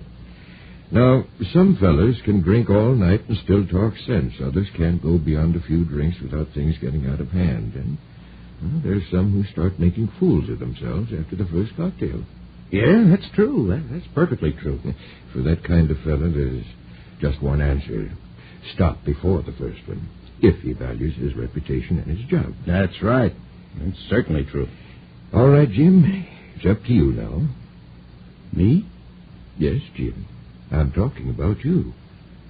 Don't you understand what you see? This Lawrence matter isn't the only loused-up affair. It's happening too often. And there are other signs. Yes, I know the signs. Calling in sick on Monday, you're sloppy in your personal appearance, you're irritable, you make a lot of mistakes. Well, that's a little drinking I do. You think it has an effect on me? Well, I'm giving it to you straight, Jim. You better watch yourself. Well, if you're going to take it that serious, Mr. Jordan, I'll give up drinking entirely. You don't have to worry about me. I can handle it. The way he said it made me realize that what I'd told him hadn't registered. I hope I can keep Jim on. I feel sorry for his family. Your employer knows you very well, Jim Winters. So does your son, Bud. This is the way you are to him now. Sometimes he acts like my daddy, but sometimes he doesn't. He acts funny. He laughs a lot, but it doesn't make me feel good. Mother doesn't laugh back either, like last night. No, Jim, I don't want a brandy. You don't really want this one after what you've had, do you? I'd like to clear the dishes. What's the big rush about dishes? Can't we relax around here anymore? Hey, buddy boy, how about you and me going into the den putting on the gloves, huh? What do you say, champ? Well, Daddy, couldn't we play with my new train? Ah, that's kid stuff. Let's have some He-Man fun. I want to see you been practicing that left jab I showed you. Jim, don't you think it's too soon after Bud's dinner? Hey, you run along and do your dishes, Mama. Come on, buddy boy. We're going into the ring. I'm coming, Daddy. There we are. Now, wait a minute. I have to announce the bout. Ladies and gentlemen, the main event tonight, Buddy Boy Winters, the young challenger, meets the defender and heavyweight champion of the world, James G. Winters. Now I'm your manager. Make him come to you, but watch out for his right, Buddy Boy. Now I'm the referee. All right, boys, fight clean, no low punches, and break when I tell you to. Round one, bomb. Ready, Bud? Yes, Daddy. No, you aren't. Put your head into your shoulder, cover up that chin. Like this, Daddy? Yeah, now hit me. Go ahead. Hit me right here in the chin. I didn't even feel it. Cross with your right, like this. Oh, Buddy Boy's down. 1, 2. Come on, get up. Jim, not so wrong. You stay out of this. I have to toughen him up. Come on, champ. Hit me again, right in the schnoz. Right here in the schnozola. No. Like this. Jim, don't hit him like that. He's only a little boy. Hey, that champ didn't mind that little tap, did you, old buddy boy? Daddy, it hurts. Oh. Okay, Mama's boy. Go get your dolls. Daddy's not going to play with you anymore. Oh, Daddy, I didn't mean... That's enough. Don't come around me till you can act like a real boy. I don't know what to do with my daddy.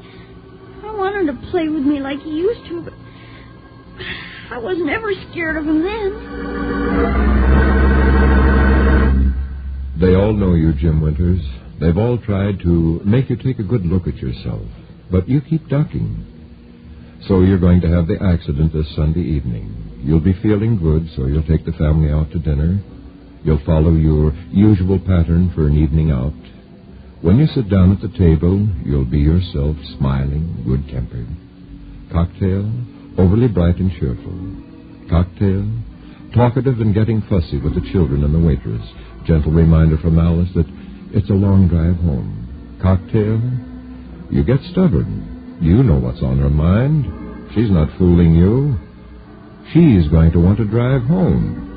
So, you have one for the road. By the time you get into the car, your jaw is set.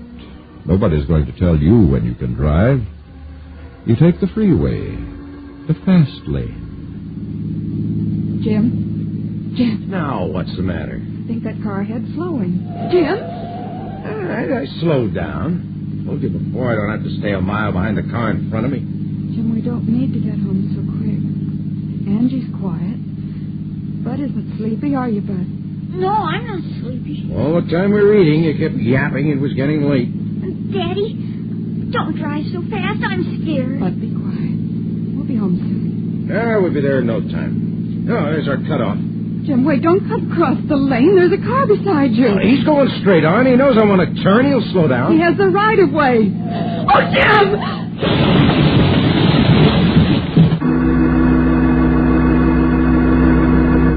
Alice will be dead on arrival at the hospital. Bud and Angie will be on the critical list. You will walk the hospital corridors and haunt the chapel. Then you'll take an honest look at yourself. Then you'll be ready to pray.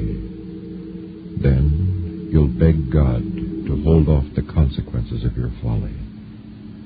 But then it will be too late. This story is a parable. It is true of many men and women, perhaps even of you, down to the point where the accident happens. If you see yourself in Jim Winters, you still have time to ward off tragedy for yourself and your family. Ask God now for the courage to take a look at yourself as you are, and the grace to make yourself what you should be. This program, entitled Stranger in My Mirror, has been brought to you by the Hour of St. Francis. For your free copy of this story and of our booklet on the life of St. Francis, the man who loved everybody, write to the Hour of St. Francis in care of the station to which you were listening. This episode of the Hour of St. Francis was written for radio by D.J. Talley. The cast included Peggy Weber, Jack Moyles, Dick Beals, and Patrick McGee.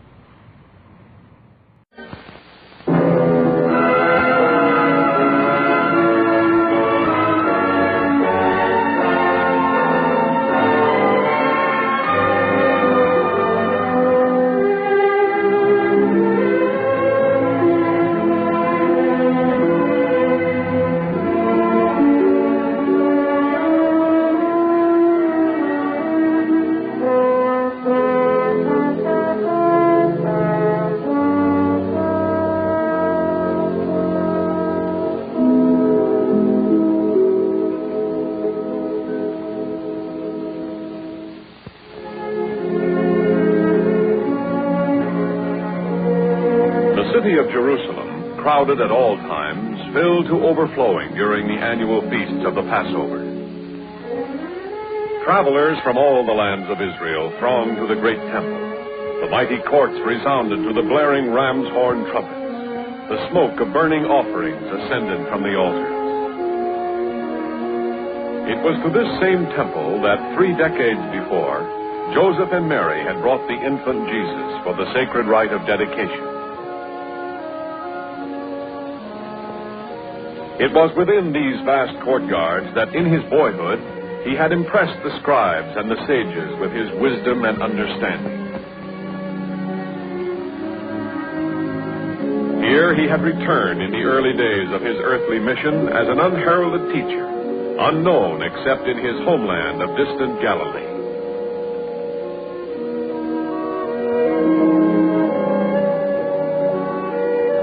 It was through the streets leading to the temple that the people had hailed him in a sudden, spontaneous accolade, shouting, "Hosanna, Hosanna to he who comes in the name of the Lord. Hail to Jesus of Nazareth, the King of the Jews." And it was here that he had looked upon the outer courtyard, upon the vendors of sacrificial animals, the sellers of oils and incense, the changers of currency, and had turned away with tears in his eyes.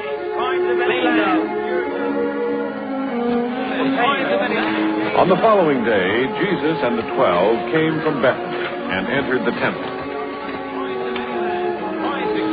Lambs for the sacrificial altars, oil, red oil.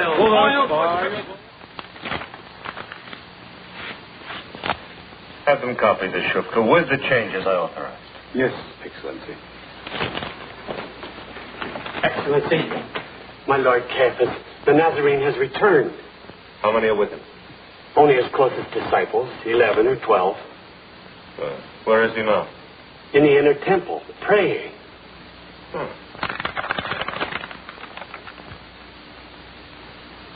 Excellency, what shall we do? Do? Let him pray. Yesterday he had half of Judea at his back, and he turned away. And the people saw that he feared us. Now let them see that we ignore him. Yes, Excellency. 8 is all that is worth. 8 and no more. You know the value of Gentile coins better than I do? There, 8 pieces. Take them or I'll call the guards. Only temple coins are acceptable. Coins of any land. Change all money here. Coins are acceptable. Oil, rare oil. Change all money here. To the Almighty. Coins of any land. Coins exchange. Lamps to the sacrificial altar. Oil, rare oil. Oil for tribute to the Almighty. Coins exchange. Coins of any land. Only temple coins are acceptable. Coins of any land. The people are curious, thoughtless, fickle. But remind them of the authority of the temple. Keep it ever before them.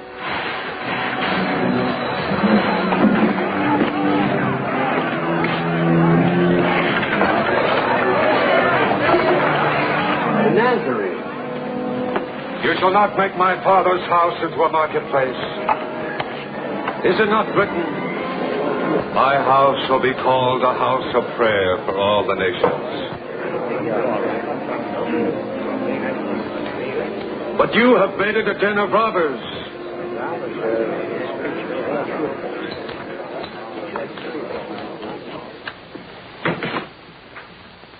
Caiaphas?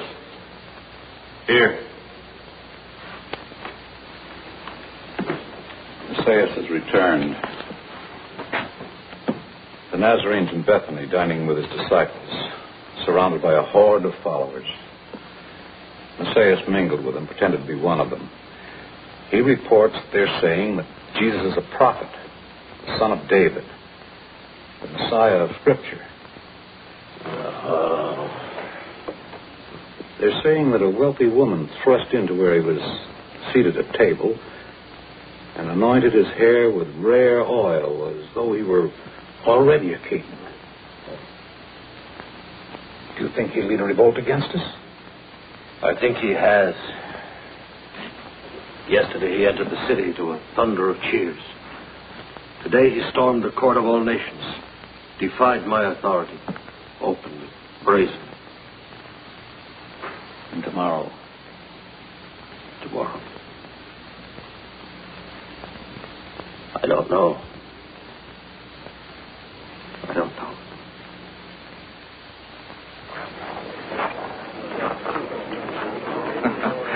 Well, they've changed things around since I was last here. Changed? Used to look like a stockyard. Bullocks and goats, sheep and pigeons for sacrifice. Money changers' tables over there. They were there until 3 days ago. New young teacher, a man from the north, drove them out single-handed. One man? One man. To be exact, that man, Jesus Bar Joseph from Nazareth in Galilee. You know he's a man of courage. Well, I wouldn't call a money changer a valiant sort of enemy. Well, I don't mean just for baiting them, but for having the nerve to come back here. He must realize that the high priest can stand no such opposition.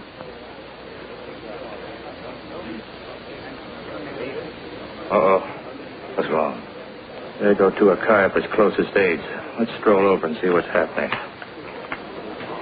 This was the Lord's doing, and it is marvelous in our eyes. We know that you are true, and do not regard the position of men, but truly teach the words of God. Is it lawful to pay taxes to Caesar or not? A very choice trap. If he says pay, the entire crowd turns against him. Don't pay, and I arrest him for treason. Well, come, teacher, answer. Should we pay them or should we not? Why put me to the test? Because of your great authority and wisdom. Show me a coin.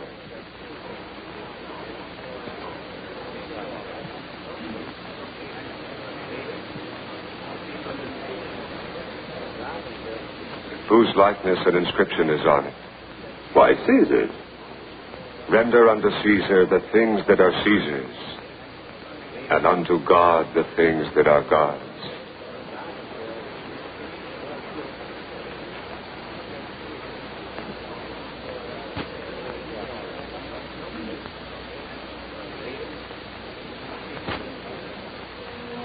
Disgusting. Contemptible. He should be cast out of the temple. Banned from it forever. And make a bad situation worse. If we let him go on, everyone will believe in him. And the Romans will destroy both our holy place and our nation. I fear Pilate's troops less than I fear the people. They love us little enough as it is. And less every day that they hear the Galilean. But acting against him will only inflame them. We can never justify such an act to them. That I know. You know nothing. You do not understand it is expedient that one man should die for the people. Not that a whole nation shall perish. I agree completely, Excellency, completely. If it were not that he had so deluded... I certainly have no love for him. Excellency.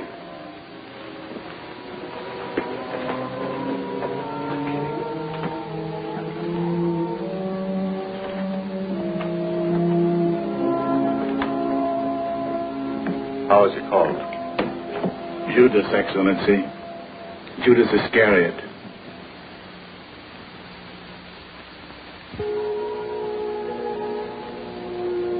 And the upper room of an inn had been prepared for the feast of the unleavened bread.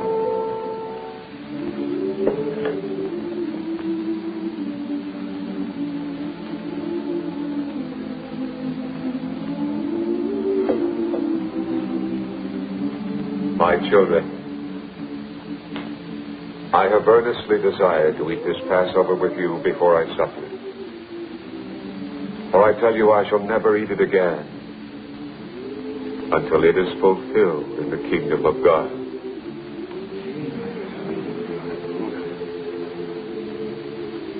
Truly I say to you, one of you will betray me, one who is eating with me. Is it I, Master? Surely none of us. Betray you, Master.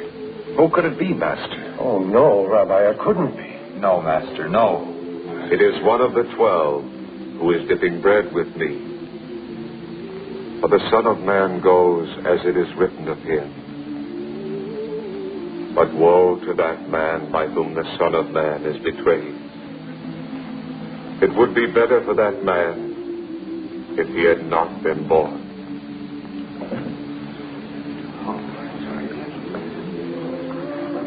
What you are going to do quickly.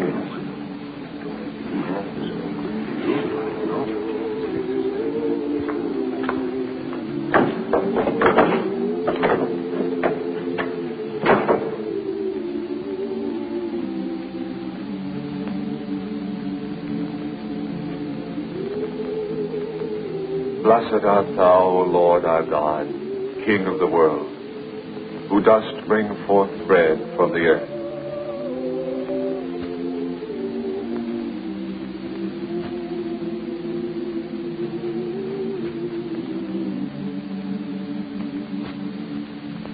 Take, eat. This is my body, which is broken for you. Do this in remembrance of me.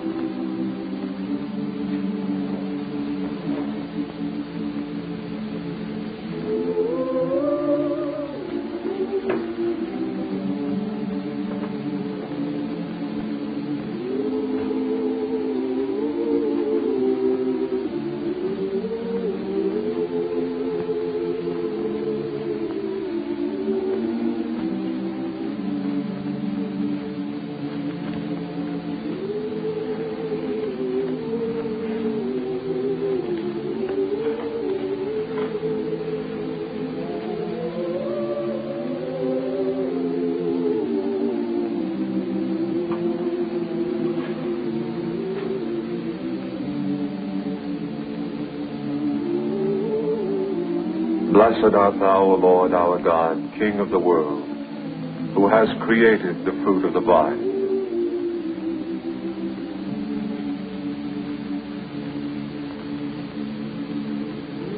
This cup is the new covenant in my blood. which is poured out for many for the forgiveness of sins. Do this as often as you drink it in remembrance of me.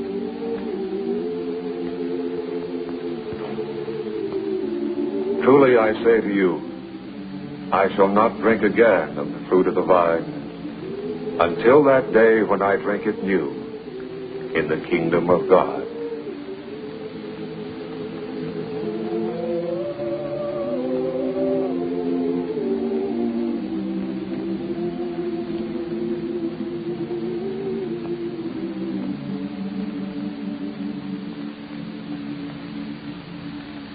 Little children, yet a little while I am with you. You will seek me. So now I say to you, where I am going, you cannot come.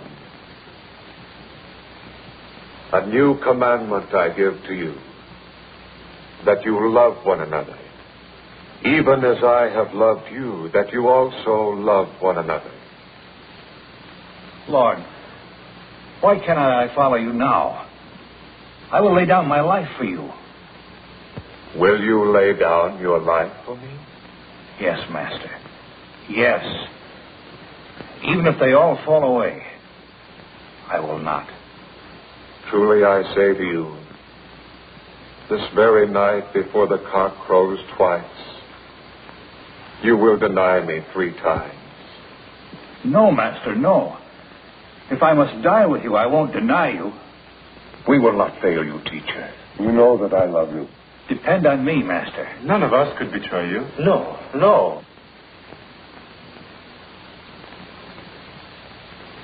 And he went out, as was his custom, to a garden named Gethsemane. Wait here while I pray. Come with me.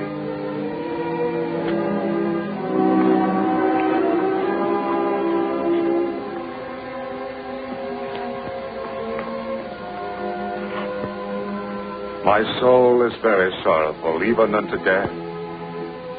Remain here and watch.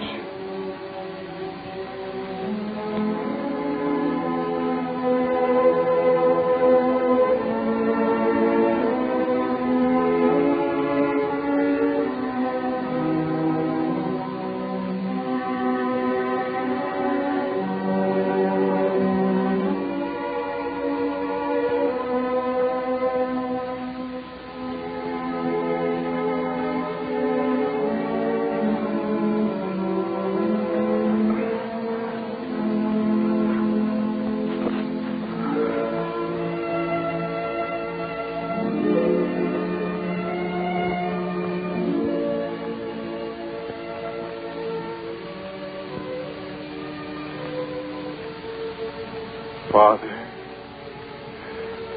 all things are possible to thee. If thou art willing, remove this cup from me. Nevertheless, not my will, but thine be done.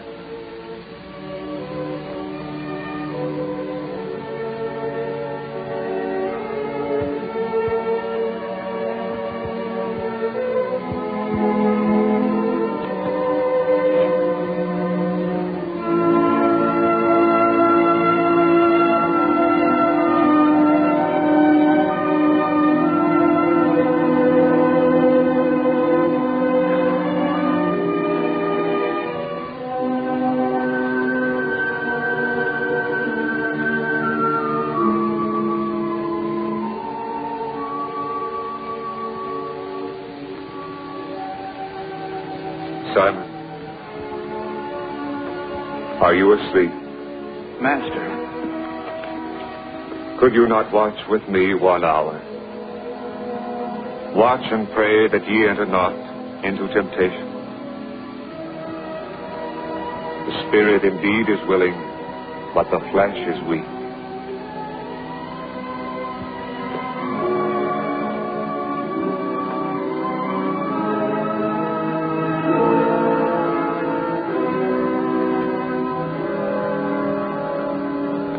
Master.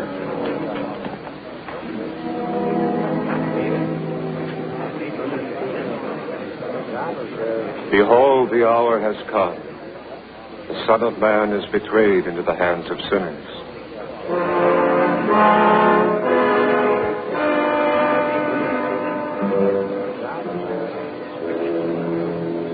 Master.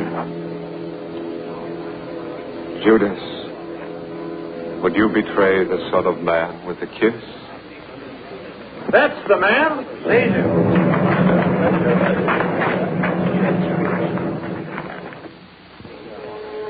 It was not to the temple that Jesus was taken, but to the home of Annas, where a small portion of the Sanhedrin prepared to hear him and judge him. It's high time he was taught a lesson, flaunting all authority, starting a near riot on temple grounds. Riot? What riot? There could have been bloodshed. The day he led that howling mob to the very gates. He attacked the merchants, the money changers, the sellers of doves and lambs. Oh, yes. Sacrilege. There's no question about it. I'm ready to find him guilty now. There's little doubt that he is deserving of punishment. Let us, however, wait and see what the hearing develops. There have been rumors that he has set himself up as a king. An act of treason against Caesar. Our concern, of course, is not with that, rather with his blasphemies, the false prophecies, his attempts to mislead the people. If, however, we should learn that he is guilty of treason against Rome, then it would be our duty to turn him over to the procurator.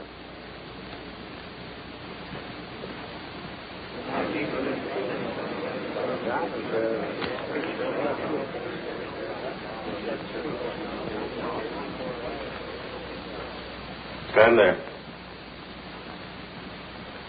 Now, what have you to say of this man? Most noble Excellency, I was in the court of the Gentiles, and with my own ears I heard him say he could tear down the whole temple, all of it, in 3 days' time. That is not quite right, Your Excellencies.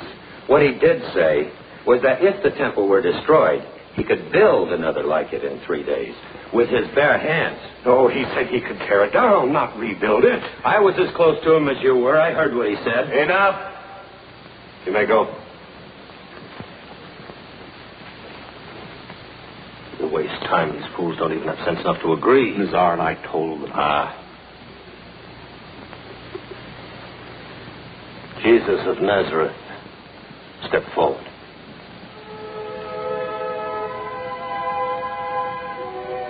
You have heard the statements of the witnesses.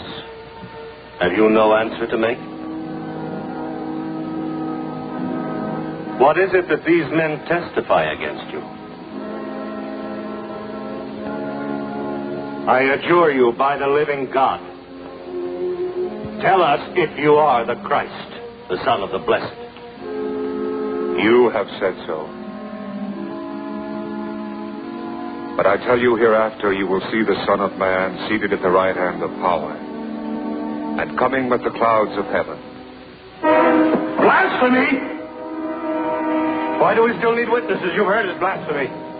What is your decision? Guilty. Guilty on all charges. He has blasphemed. Guilty? Guilty. Guilty. Guilty. Guilty. Guilty. As the day dawned, Jesus was taken to the palace where the procurator was staying.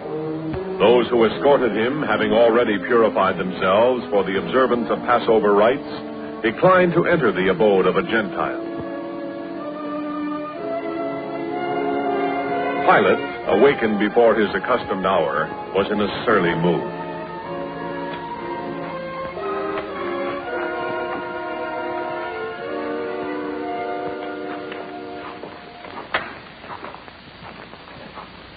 Good morning, Your Excellency. If the matter weren't of such urgency. We regret urgently having interfered. But it will only take a moment of This your... man you've brought to me, of what is he accused? He incited the people to riot in the very courtyard of the temple. Why, he even claims to be the Messiah, the Christ, the Son of God. He encourages his followers to hail him as the King of all the Jews. These affairs are yours, not Rome's. Take him. Judge him according to your laws. We have, Excellency, and found him deserving of death. All we ask is your endorsement of our findings. If he were not guilty, we wouldn't have brought him here. Wait here.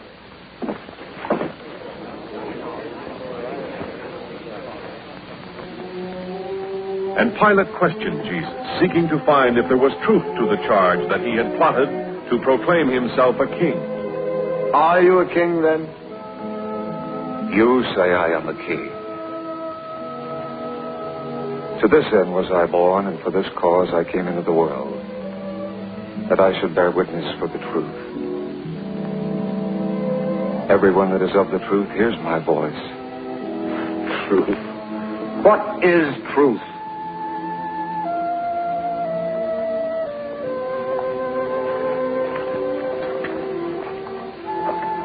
I find no fault in the man. But he has stirred up the people. Yes, he spoke of him to be king himself. All over Judea, from here to Galilee. From Galilee? Is he a Galilean? Yes, he comes from Nazareth. Then he comes under Herod's jurisdiction, not mine. Centurion. Yes, Your Excellency. Have the prisoner taken to the Tetrarch. But Excellency, And Jesus was brought before Herod. And Herod demanded that some sign or miracle be done by him. But Jesus answered him not. And the priests and the scribes stood by, vehemently accusing him. And Herod and those with him treated him with contempt and mocked him. And arraying him in a tattered robe, jeering him as a pretender who called himself a king, they sent him back to Pilate.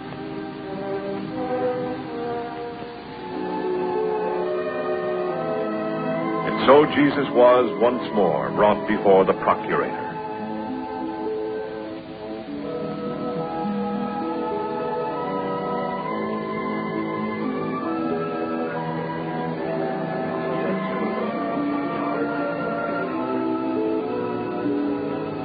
You brought the man to me as one who incites the people. I questioned him. I found no fault in him. No guilt in the things of which he was accused. No, nor did Herod. The prisoner's done nothing to merit death. I will have him chastised and then released. No! No! Whipping is not enough! Yes, do away with him! Do away with him!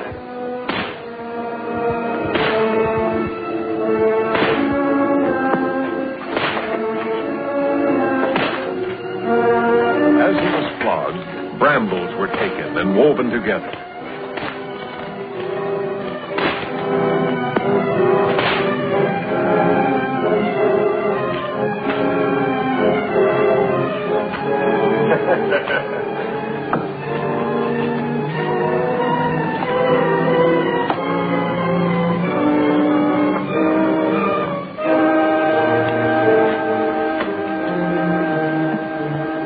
Sneering at the prisoner whom the crowds had hailed as king, the guards placed a crown on his head. A crown of thorns.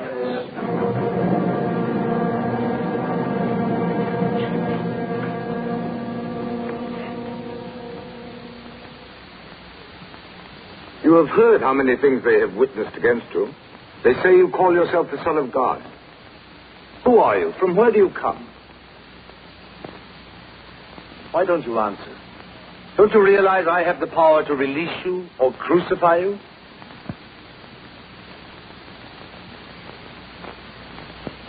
You could have no power at all against me, except it were given you from above. Therefore, he that delivered me to you has the greater sin.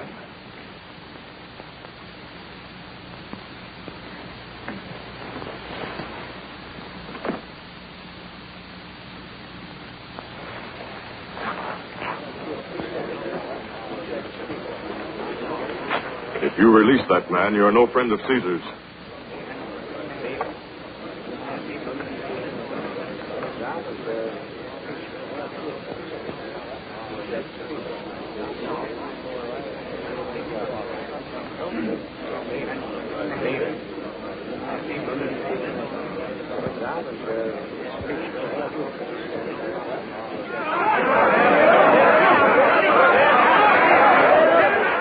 I bring him before you so you may know I find no fault in him. Behold,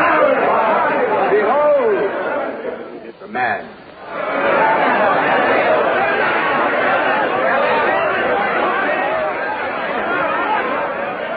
By custom, as at each Passover, I will free a prisoner to you. Will you have me release for you the King of the Jews?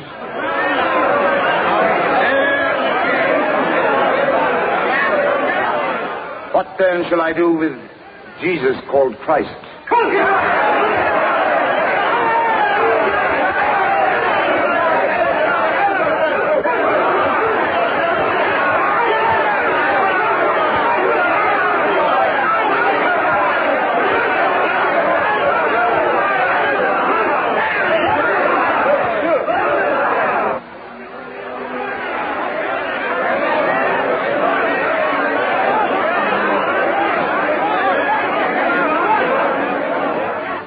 I am innocent of this man's blood.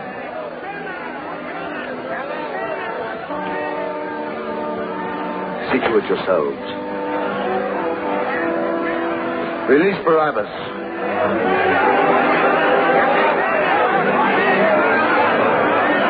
And upon insistence that he be crucified, Pilate delivered him to their will.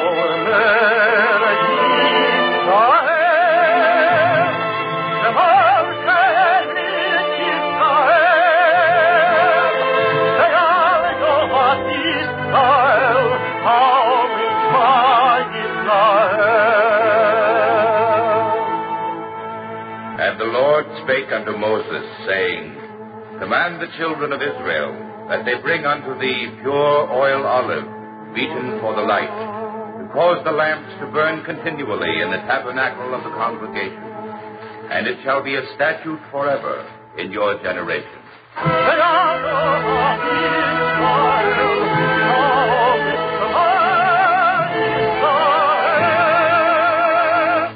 The eternal life.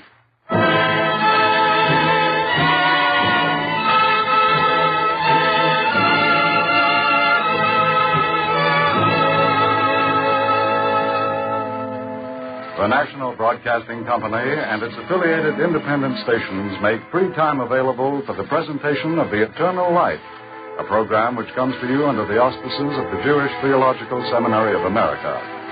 Our drama today by Morton Wishengrad is entitled The Singing Valley and is based on the first-hand story told by Yehudit Simhani of the Council of Working Women in Palestine. Featured as the narrator is Virginia Payne.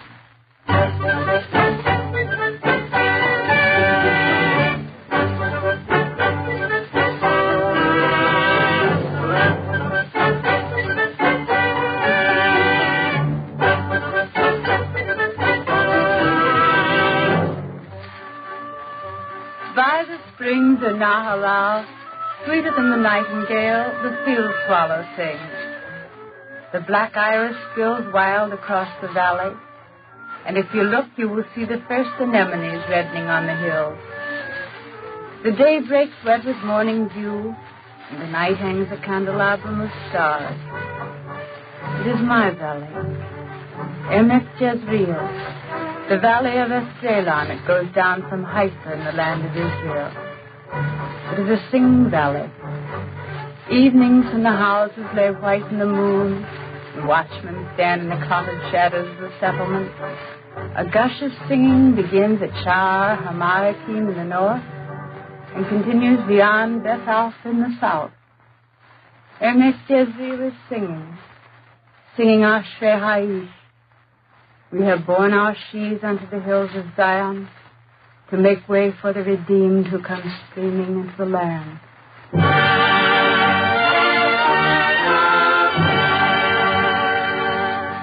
Oh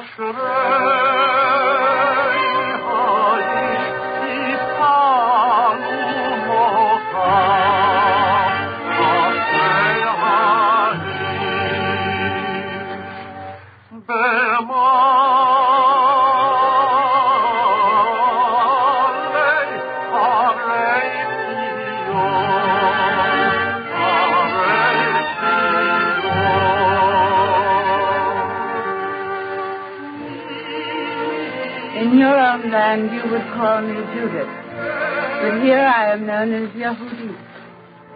25 years ago I came to the valley. It was forbidding and desolate. The soil eroded and like flint. The swamps stagnant and malarial. The sun pitiless over a landscape never compromised by even a single tree.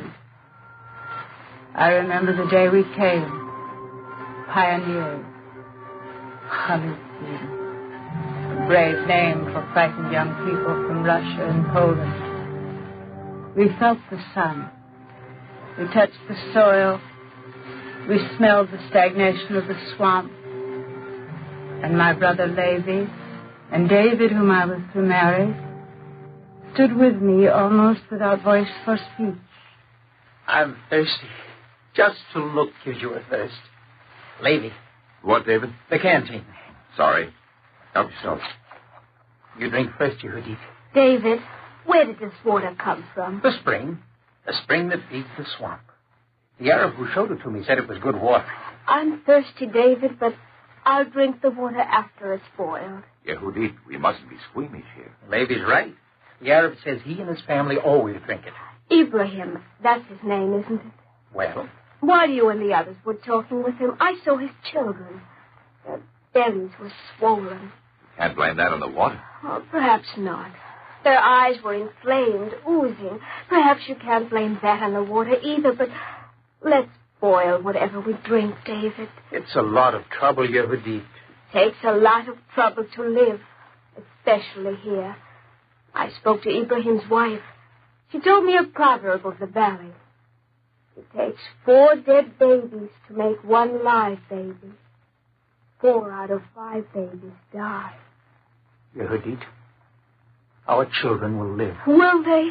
There's the water. We shan't quarrel about that. The water will be boiled. There's the swamp. We'll drain it. And the malaria. You can't drain malaria. We've got petroleum for spraying the larvae. Who is going to do all this? We are, Yehudit. You and Levi and I and all the others. Where will we live? What will we eat while that is being done? David, perhaps we've made a mistake to come here. We can still go back. Is that what you want, Yehudit? I want to be with you, David. I want to stay here. Why? Because? That's a child's answer. I know. Because of what, David? You'd smile if I told you. I won't smile. I felt the way you did this morning. Then I looked there, toward the mountain. Do you know that mountain? No. That's Gilboa. Saul died there, and Jonathan. And Levi, where your eyes are turned, maybe that's where Amos stood in Tekoa. That's why you want to stay here. I told you you'd smile. I'm not smiling. Yehudit, I want you to stay with me. I'm not sure, David. Make peace with yourself, Yehudit. Say to yourself, this is where I must stay. Then it will come easy. You told yourself that? All morning. This is where I must stay. Say it yourself. Say, once long ago, when King David was king, Gideon gathered his men at Gilboa. All once was different. There were trees growing and flocks pasturing. There was milk and honey. Say it yourself, Yehudit. Once it was different. Yes, David. Once it was different. And once again it will be different. Say that, Yehudit. Once again it will be different. It is only a hope. All right, Levi, it is a hope. And a hope can be a job to do. That's the only way to make peace with yourself. Excuse me. I'm going to borrow a pan to boil water.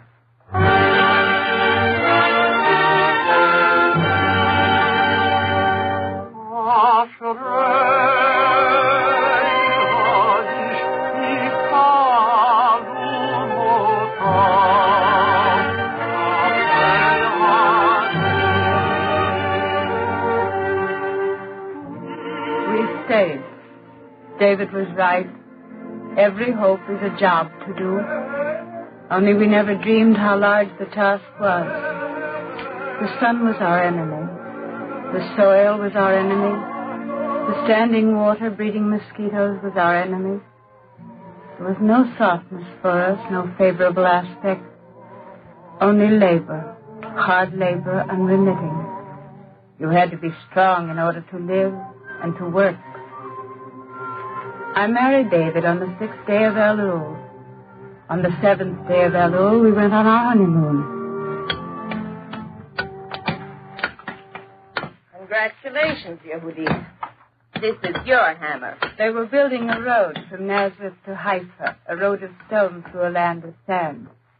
David and Levi joined the men swinging pickaxes, and I went to the women who were crushing stone for gravel. You can work beside me if you wish. Thank you, Yona.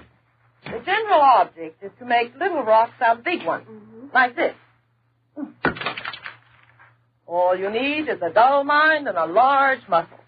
Try it. Amateurish. Bit more with a wrist. Well, the technique could be improved, but the big rock made little rocks, so why complain? How long do I keep this up? Till the road's built. And how long will that be, Yona? I'm an optimist. I think it can be done in 2.5 years. Oh. If you don't care for the work, I can manage to get you transferred to the detail that's draining the swamp. Oh, I don't think so. Or would you prefer to carry bags of fertilizer on your shoulders? Hardly. Come to think of it, Yehudit, you and I are aristocrats of labor. So it seems. Then what are you waiting for, aristocrat? Swing your hammer. A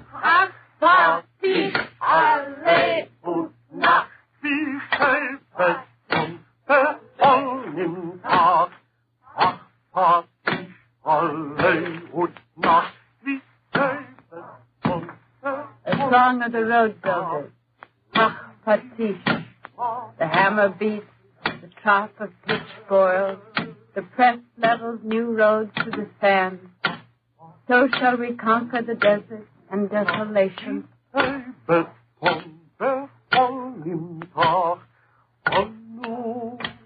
It required 2 years to build the road between Haifa and Nazareth.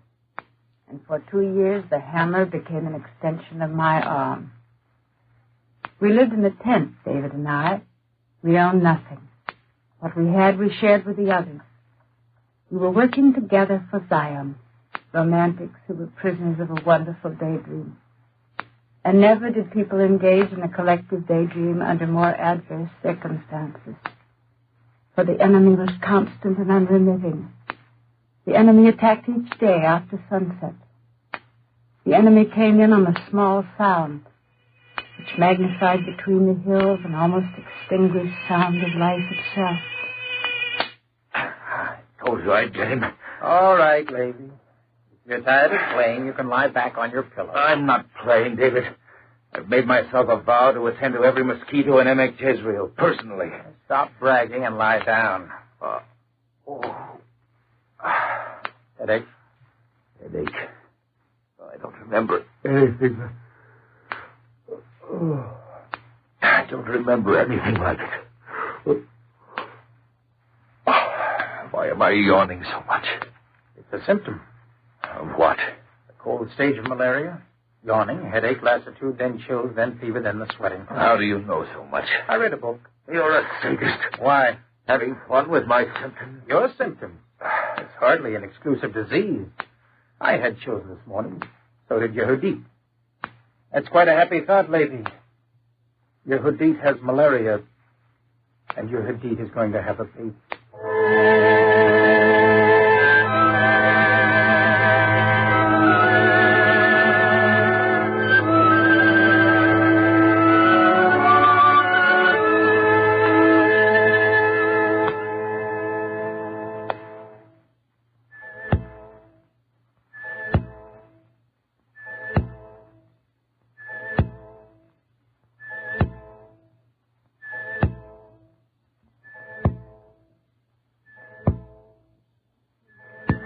The first 2 years, 98% of the pioneers came down with malaria.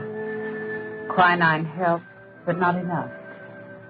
During the day, while we labored under the sun, the mosquitoes were quiescent as though biding their time. But after sunset, they attacked.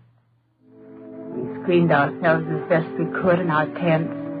We sprayed the swamps with petroleum. We sent out parties of men and women to dig drainage ditches, to dig canals.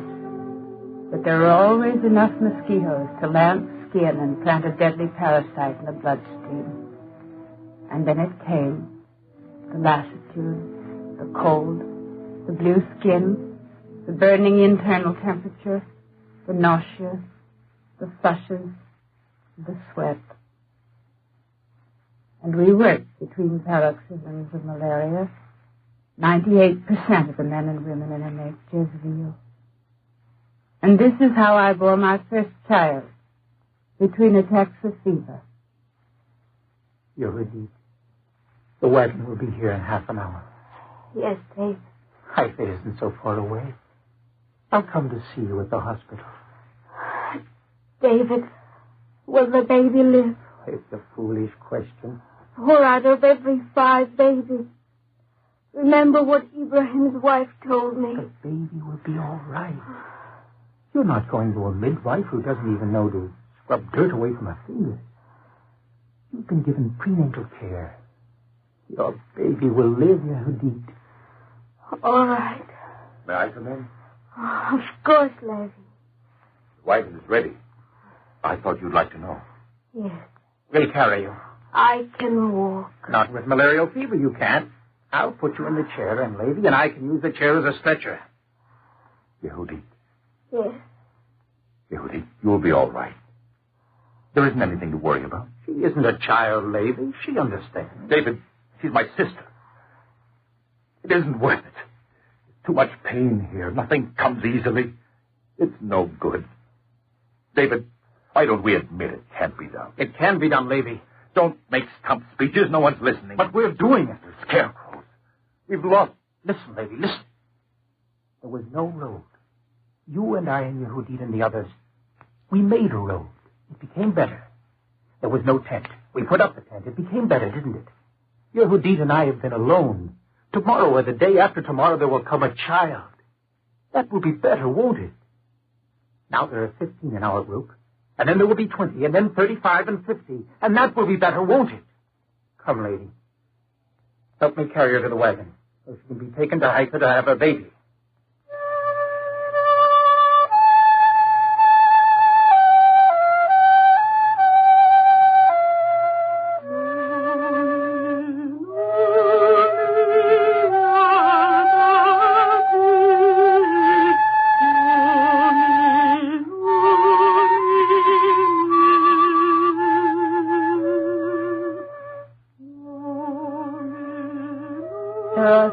Beyond understanding.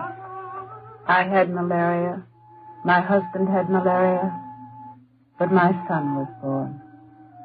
And when he was 5 years old, he too had malaria. Chronic malaria, the doctor called it.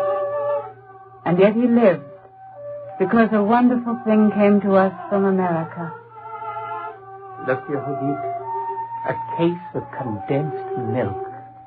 I wonder if in America you knew what it meant. A malarial mother no longer had to nurse her child. And so both child and mother became stronger. There was a second wonderful thing. All our days we lived in tents. But a tent is a meager thing. Your shoulders stooped automatically until you became a postured question mark. There was no wall to hang a picture. No shelves for a cup or a book or a piece of colored cloth. And so David celebrated our son by building a hut of thatch. A hut with 4 walls. Well, what do you think, Yonah? No logical thought. You're a filthy aristocrat. You're jealous. Of a man? Don't be stupid. Men are overrated creatures. I will tell Levi. You leave Levi to me. Poor boy suffered enough. Tell me, Yonah, when you and Levi are married, if he's so foolish, will you have a hut of thatch or a tent? A tent keeps out the rain. But you can stand erect in a hut. You can assume a normal posture. A tent keeps out the sun. The Yehudit will hang a picture on the wall. As soon as I get some lumber, I'm going to build a window. Nonsense. I lit a candle and placed it in the window. The first candle in the first window of Ave Jezreel. And our tent had become a hut. And our hut a home. and our home a lighthouse for the people of the valley.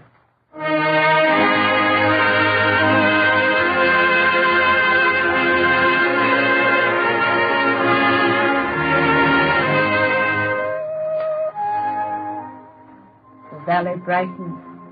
One window, one candle. But it was something. It was something also that the seedlings we had planted had taken root, that leaves appeared. Green leaves to brighten the grayness and to promise shade against the sun.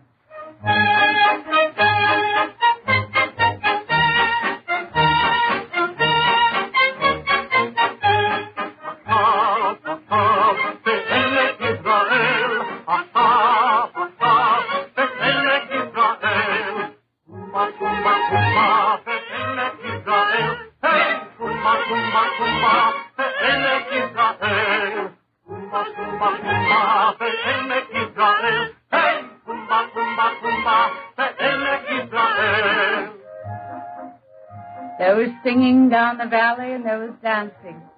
They danced and they sang, Achshav, Achshav, Be'emek Yisrael, home at last in the valley of Jezreel. After that, it seemed that the singing never stopped in the valley. The children came. The trees grew higher. The tents became huts. The huts became houses. And there were new projects. Yehudi, I want you to meet your new disciple. This is Gamaliel the rooster. How do you do, Gamaliel? He's a very friendly bird. So I see. Gamaliel's in charge of 12 pullets and 2 hens we've just acquired. You're in charge of Gamaliel. Like a general. Oh, no. Gamaliel's the general. Oh. You're the vice president in charge of generals. Yonah, I think you ought to know that all I know about chickens is what I eat. We're not far ahead of you. You'll find grain in this bin. Do you think he's hungry? Men are always hungry. Oh, which reminds me, Lady and I are going to be married. Oh, it took him a long time. Don't be silly. I asked him. As a matter of fact, I told him. Oh, Gamaliel, no one's talking to you.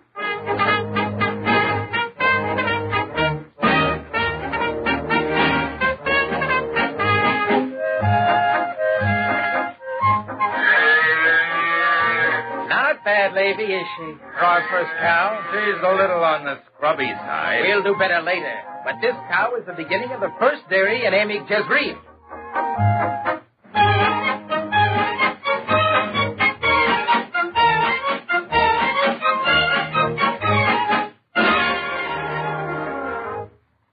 Where are you going, lady? To the fish factory. Good morning. Good morning, Yonah. Now we'll start all over again. Where are you going, lady? To the fish factory, my dear. Ah, putting a new twist on it. Say it again. Fish factory. Isn't that nice? It's just the swamp. Why didn't you say so? Well, it's a different kind of swamp. Oh. In fact, it isn't a swamp anymore. We've cleaned it, we've deepened it, and we've given it a supply of running water. And we've put some fish in. Yonah, we're going to breed fish. Well, chickens, cows, why not fish? There's no reason why it shouldn't work. We'll supply the other settlements with fish. Maybe they can supply us with other things. Know something, lady? I think the valley of Jezreel is here to stay.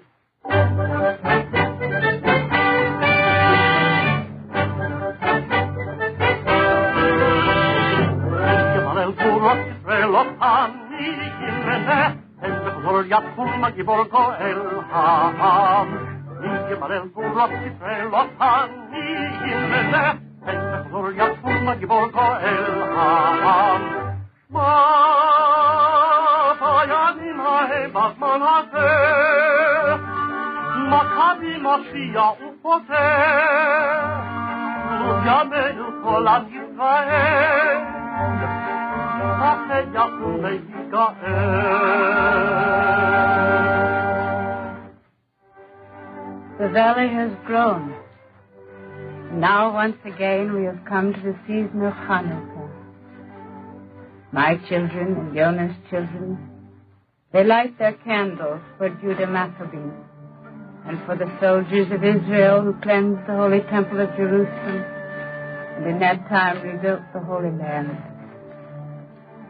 And all over the village there is singing, and our children, firm-fleshed, tanned, their eyes bright, children of farmers, children of shepherds and dairymen, children of Maccabees who conquered deserts and malarial swamps, our children light many candles.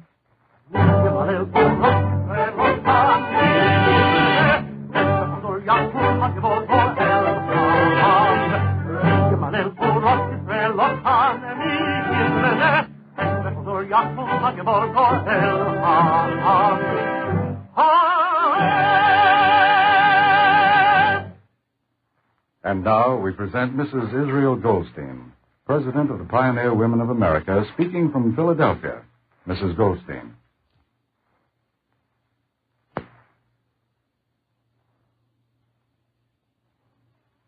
Hanukkah in Palestine is primarily a children's holiday. For the 8 days of its duration, schools are closed, and celebrations of all kinds are in order. Chiefly, the holiday is the festival of light. Huge menorahs grace the tops of the tallest towers and buildings, and Hanukkah lights are set at windows for all to see. Tel Aviv, the all-Jewish city, is literally aglow with light. Candlelight and torchlight parades of children, and grown-ups too, mark the traditional observance, and plays, charades, concerts, games are all part of the festivities. The traditional game of chance is the dreidel, made of the native olive wood with Hebrew characters. It is, of course, no foreign novelty in Palestine, but their very own native game. The Hebrew letters Nun, Gimel, Hey, Shin stand for the words Nes Gadol Hayasham, a great miracle happened there. Plays about Judah Maccabee and his brothers last year. This year it was no make-believe, but the imagination which stirred the child Judahs in previous years gives them a sense of reality this year, a feeling of continuity in the land of their ancestors, and a sense of belonging to that soil and the soil belonging to them. This year, 2,112 years after the Maccabean struggle, the story of Hanukkah has been and is being reenacted in Palestine, the land of the Maccabees, where first the lights of dedication were kindled. Palestine, the land of the Maccabees, where Chalutzim and Chalutzot, pioneers who dared, like David and Yehudit, to build the Singing Valley, the workers and defenders who envisaged the redemption of the country and dedicated themselves to the task of making of it a land flowing with milk and honey. Yehudit's first candle in the first window in the Emek has cast its glow of light and warmth throughout the land, embracing the modern miracle of rebirth and recreation that has there been wrought. Palestine, the land of the Maccabees, has itself become the lamp of dedication, sending out its glowing message of hope and faith to all of suffering Jewry. A people small in number but great in spirit and in courage, they have throughout the centuries told and retold the Maccabean story, clinging fast to the belief She'asa Nisim Lavotenu, that he who has performed miracles for our fathers will perform them for us too. Nun Gimel Hey Shin, Nes Gadol Hayasham. Next year, perhaps, there will be a companion piece. Nun Gimel Hey Pei, Nes Gadol Hayapo. A great miracle happened here. The Jewish state will be a fact, and the Hanukkah lights will spread their rays throughout the year, making clearer and more visible the path for Palestine and for the rest of the world to peace. Thank you, Mrs. Goldstein. Our Eternal Light drama today, The Singing Valley, was written by Morton Wishengrad. The music was composed by Morris Namorsky and conducted by Milton Catums. Featured as the narrator was Virginia Payne. The vocal soloists were Cantor David Putterman and Hadassah Kohler. The entire production was under the direction of Frank Pack.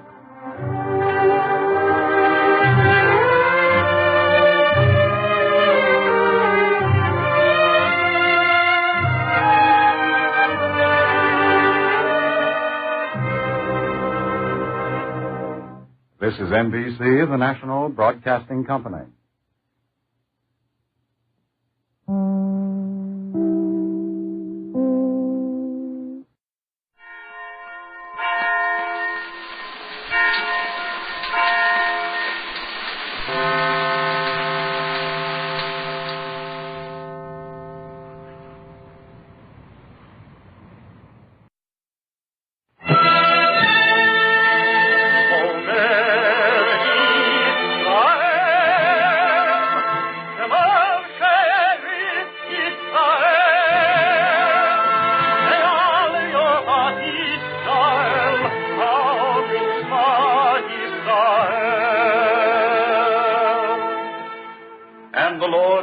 Unto Moses, saying, Command the children of Israel that they bring unto thee pure oil olive, beaten for the light, to cause the lamp to burn continually in the tabernacle of the congregation. And it shall be a statute forever in your generations.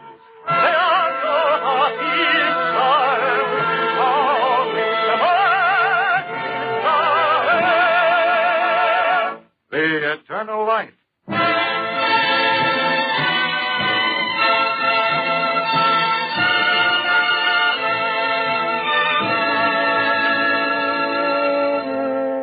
The National Broadcasting Company and its affiliated independent stations make free time available for the presentation of The Eternal Light, a program which comes to you under the auspices of the Jewish Theological Seminary of America.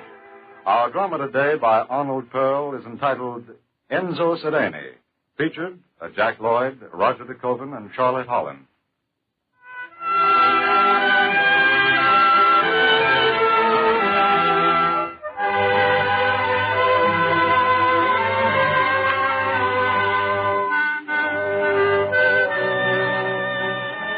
He was a man who, holding a seed in his hand and standing before a desert swamp in Palestine, would tell you the comfort of the shade it would produce when it became a tree.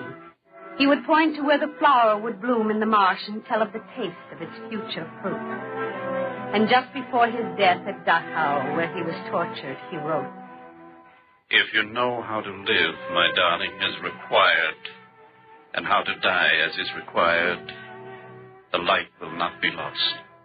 His name was Enzo Sereni, and what he said is true. I know. I was his eldest daughter.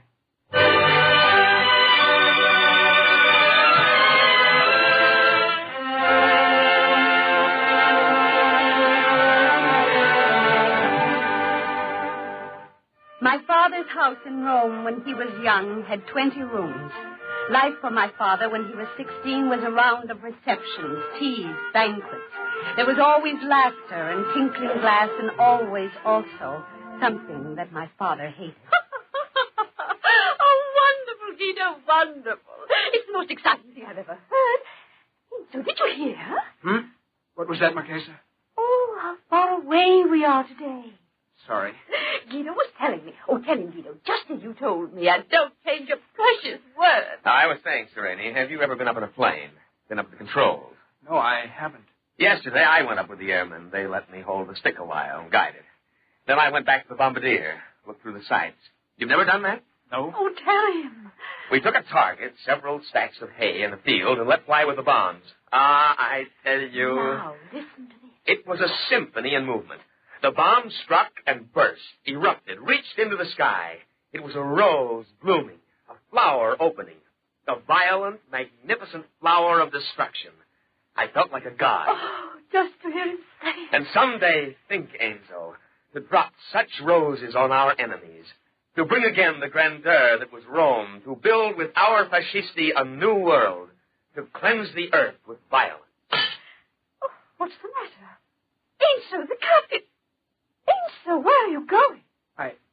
haven't been feeling well. You'll excuse me, Marchesa? Signor Guido, scusa.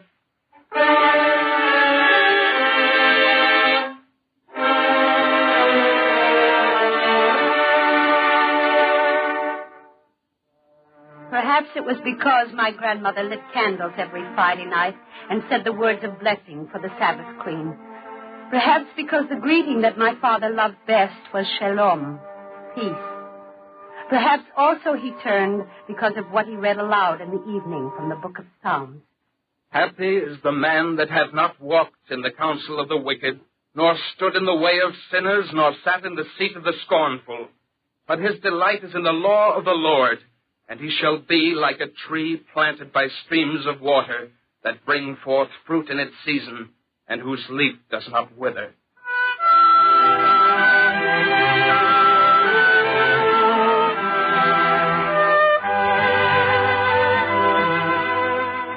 My father never walked. He flew. He was the wind. He never turned. He plunged. And from the polite terror of the teacups, he dug deep into the tradition of his people, into Zion. And he found the clay was rich. Im tirtzu einzu agada. He studied Hebrew, the language of Zion. If you will, it shall be so.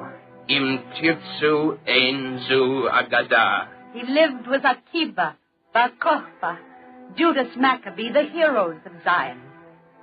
And when he was 21, he met Ada Ascarelli, the daughter of a merchant of Rome, a woman with the same clean look of love for him as he for her. And what will your papa say when we ask him, Ada? He will tell you very simply, you are mad. That's all right. That's a good beginning. Just a minute. I'll give it a theoretical statement first. I'll say, Signor Ascarelli, you are aware, of course, as we all must be, that only by centralizing our forces will our Holy Land be rebuilt. I was given to understand, young man, that you received highest honors in your class at the University of Rome. Is that correct, sir? There was some talk like that. And should you choose, you can replace your father at the university, perhaps even as physician to the king, correct? That's flattering, Now but... you propose, sir, to marry my daughter. Forgo all this and sail off to a grimy outpost somewhere in Palestine. Substantially, sir. My answer I gave you at the outset. Mad. That's about what would happen? It would indeed, sir. Well, I guess that leaves us no alternative. When do we sail? Don't you think, Enzo? It's only right we ought to be married first.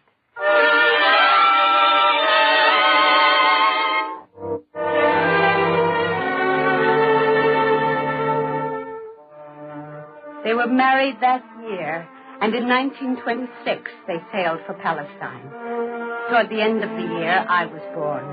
They called me Hannah.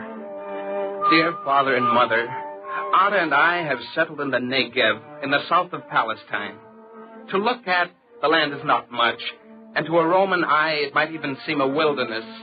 But at our settlement, where I work as a laborer, we call it the Orange Grove, for that is what it will be one day. As I write now, it grows dark, and if I am tired... He poured himself into the wilderness of the Negev, but the sands were vast, and one man may not conquer a waste alone. So my father took me in his arms and brought a merchant from the city. Together we three stood on the plains. Reb Hampton, you're a man of vision. Come to the point, Sereni. If I tell you what this is, this field that you're looking at? Field? Wasteland, you mean? Go on. This is a grove of orange. It begins here and runs back, 100 acres. To the left there, a grove in plum, 200 acres. And to the right, where the hill rises, there, 100 acres in grape. It's getting Here late. The road to the coast will be built. The railroad will come through. And this will be a factory for making jam. We shall make raisin jam and plum jam and orange marmalade. Sereni, I like words. I also like, money requires guarantees. Every Friday before the Sabbath candles are lit, we take the children of our colony here and I tell them the story I've just told you. I tell them the taste of the jam and describe the scent of the oranges in bloom. But guarantees... I am your guarantee. This child, the children of this settlement, they are your guarantees, Reb Hunkin. Tell me, are there better ones anywhere in the world?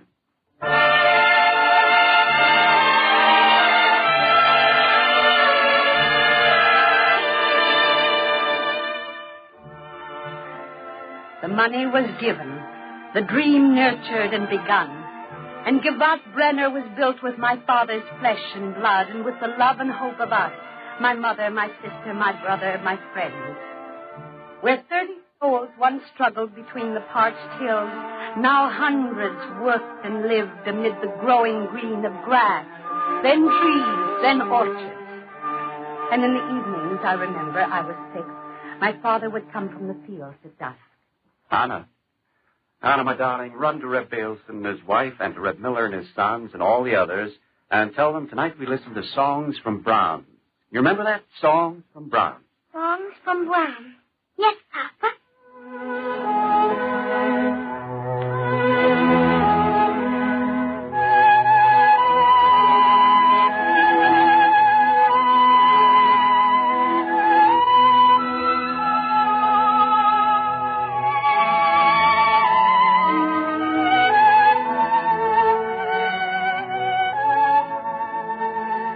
And I would run to get them, and they would come and stretch out on the beds, on the floor, anywhere. And when they were all there, I would look up at Papa, and he would smile. You may stay up tonight, Hannah. Only be quiet. Papa, what are Brahms? And he would wind the Victrola. It was the old kind, electricity we knew nothing about. And there in the silence, we would listen.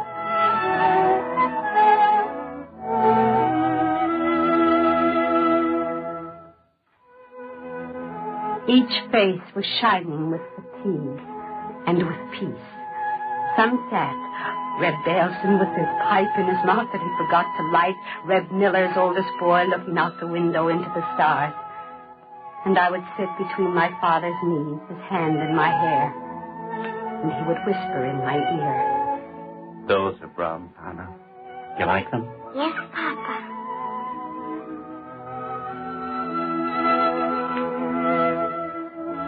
How long they used to listen, I never knew, for I would lie there till I fell asleep, and he would carry me into bed. Perhaps they fell asleep there, too. I never knew.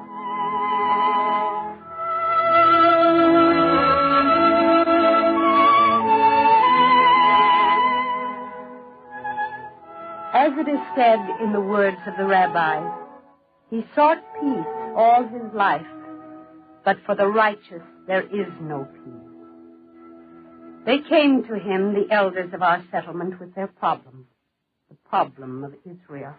There is much hate in the world, Enzo, and we here are only a handful. I know. We need funds, we need water, we need understanding. What do we not need? Mostly we need people, young people.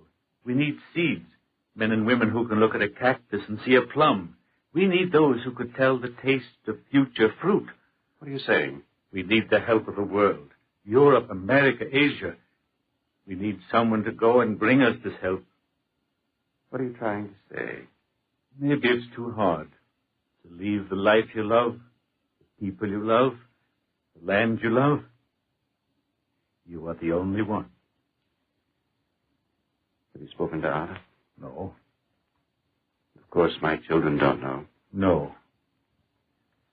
All right. I'll try to tell them.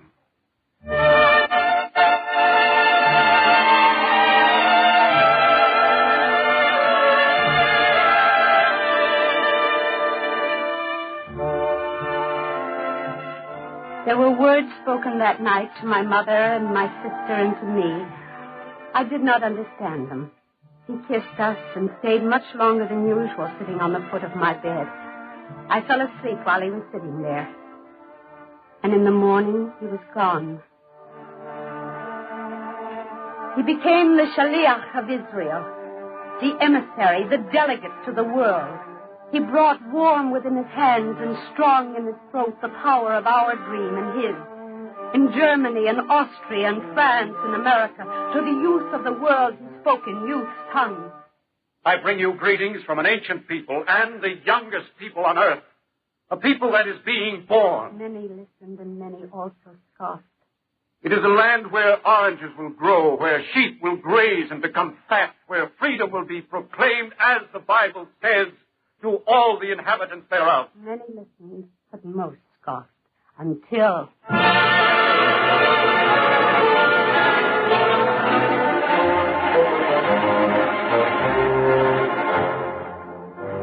Then lightning struck. The swastika was burned in living flesh, and terror was proclaimed throughout the land and to the inhabitants thereof. It was war, official war. The delegate of Israel lowered his voice. These passports will take you and your wife and children to Marseille. From there, a boat to Haifa. There's a saying, only those die who wish to die. At Marseille, the boat will be waiting for Haifa.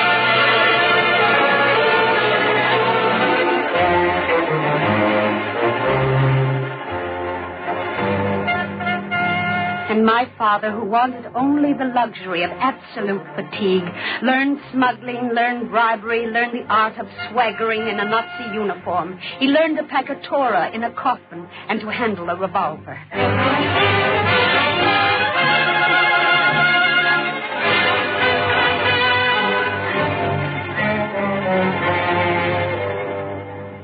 And then one night, as he had gone, he came back. And I, who was 14, felt his weight as he sat on the edge of my bed, just looking, not saying a word. Papa? Oh, Papa. Papa. Hello, my darling. Hello, Hannah. Oh, don't get up, Papa. Just sit there. You're very big, Hannah. A very big girl. A lady. You're so beautiful. And you're going to stay, Papa. We'll talk about it in the morning. You work very hard? Not very hard, Papa. And I sleep like a stone. You are going to stay. How's Hagar? How do you like having a baby brother? Papa, please tell me. Remember, Hannah, years ago we used to go out in the orange groves and talk, you and I and all the other children? Of course I remember. Would you like to do that tomorrow? Oh, yes. Then we'll do that. We'll talk all about it, about everything. And wait till you see the way Hagar dances. Only 8 now she dances. Tomorrow, my darling. I go back to sleep.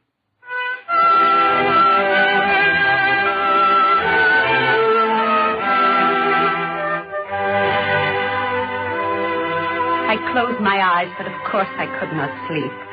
I listened as he went in and looked at Hagar, my sister, and at Daniel, my brother, the child he had seen only once before. I listened as he sat in the next room with Mama and talked. Oh, such a family. Such a family. They miss you, Enzo.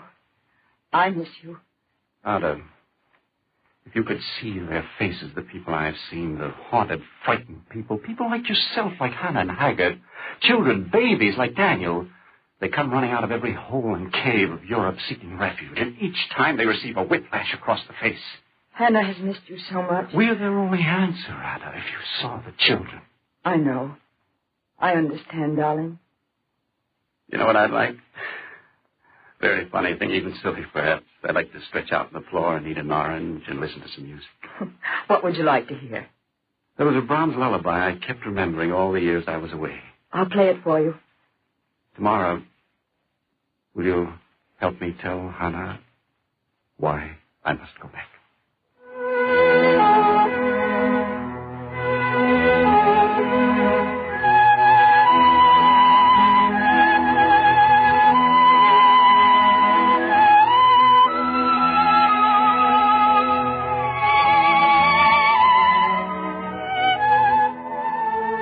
He was with us for a day. Then he left. He became a parachutist. He became a recruiter of parachutists and a trainer in Italy. He taught them, peasants and laborers from Palestine who wore the British uniform, how to squeeze a trigger, how to use the butt end of a rifle, how to run zigzag across an open field. He taught them how to jump from a plane into land without breaking your legs, how to jump in daylight and how to jump in darkness. He gave them their briefing. All here? All here, Captain Sereni. At point A on the map, you will effectuate contact with guerrilla units. 40,000 refugees passing over the Alps will be given in your care by the partisan units. The action will take place in strongly held enemy territory. The first group will jump tomorrow night at 2200.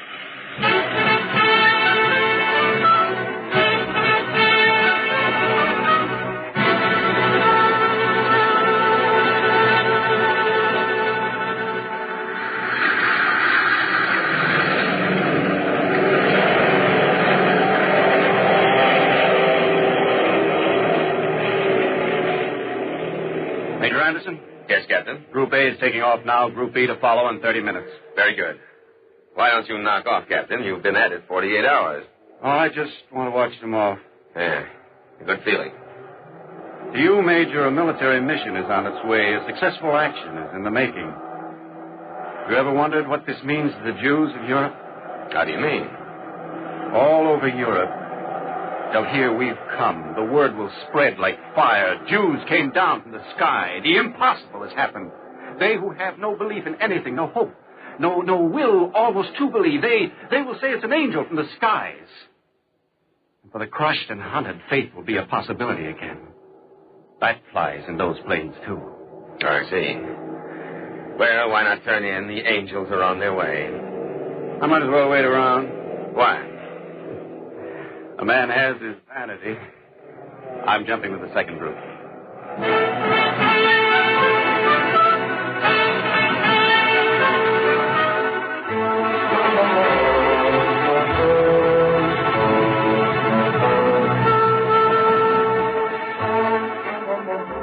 And in the middle of April 1944, my father flew his mission, a flight to northern Italy. And in that plane that night, a wonderful thing took place, a miracle almost, even among angels. For that April night was a special night for Jews the world over.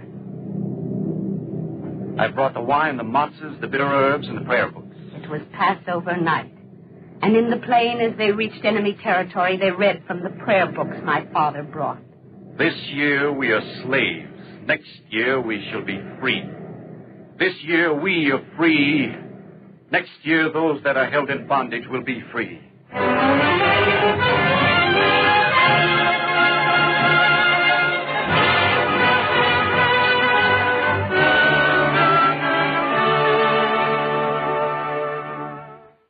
The mission was completed. A success. The refugees were brought out. 10,000, 20,000. But not all who start a mission can complete one. Not everyone. In July of 1944, my father was taken to the prison camp at Dachau. And somehow from that charnel house, he sent a letter. This is what he wrote. Every time I see a child, my darling, my heart breaks a little. For I think, what are you doing at this moment? I wonder with what you're busy and what you're thinking. Do you sometimes think of your father far away? Perhaps I was mistaken not to have tried to make you understand the core of my soul and my work. But when you grow up, maybe I will no longer be with you. You will understand someday that your father was always among strange people and sometimes did not find the time to talk to you. Your father goes from place to place to seek help so that we can build ourselves a homeland. And if we know how to live, my darling, as required, and how to die as is required, the light will not be lost.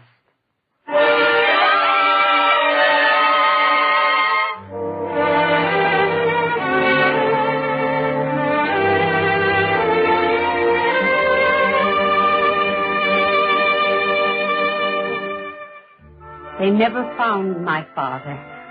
Only a statement in the Nazi files that a parachutist had been burned, a man who in his hours of torture spoke of Eretz Yisrael.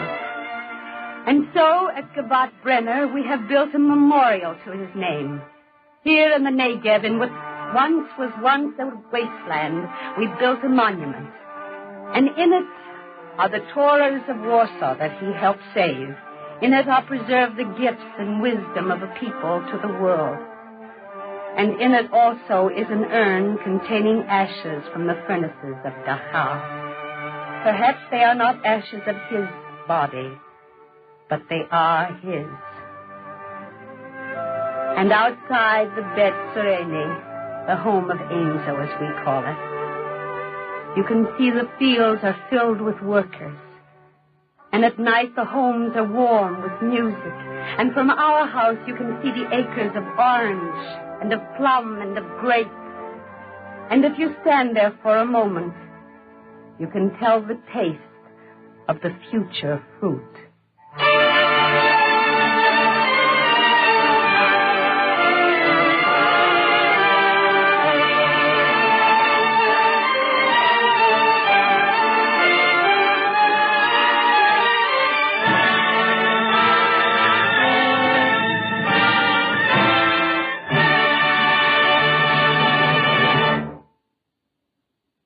And now we take pleasure in presenting Dr. Emanuel Newman, President of the Zionist Organization of America, speaking from Chicago.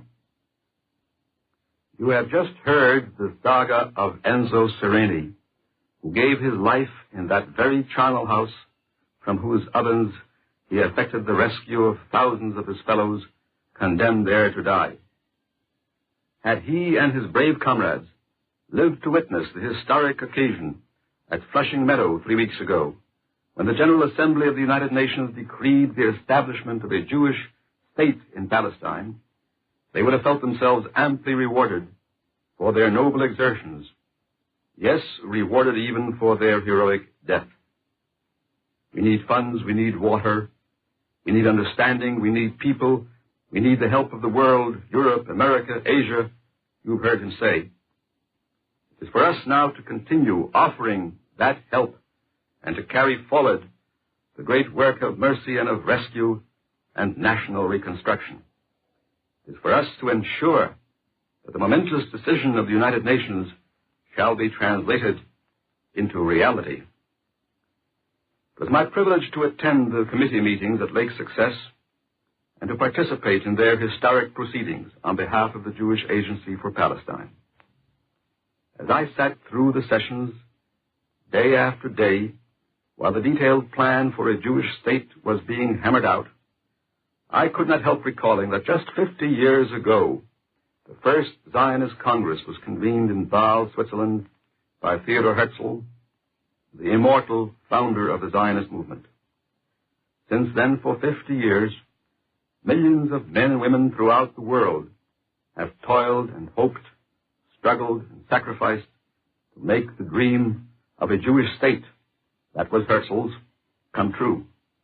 They did so not occasionally or sporadically, but by sustained effort in an organized way.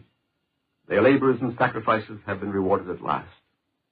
Today, that vision, that aspiration, is nearer to realization than ever before in 19 centuries of heartbreak. The goal has almost been reached, but not quite. The next few months, the next year, will be the most critical and decisive. The real test is coming. We can give ourselves no respite until the many problems that still confront us are solved, and the dangers which beset the newborn nation have been overcome. Our task will not be over before the Jewish state has been firmly and unshakably established. This we owe to the 6 million martyrs whose ashes are strewn over the continent of Europe. We owe it to the brave Yishuv in Palestine. We owe it to ourselves, to our self-respect, to our past. We owe it above all to the generations that are to come. These are the sentiments which animate us today. We dare not relax. We shall enlarge and strengthen our organized forces to meet this supreme challenge. The action of the United Nations has given us a rendezvous with destiny. We mean to keep it. Thank you, Dr. Newman.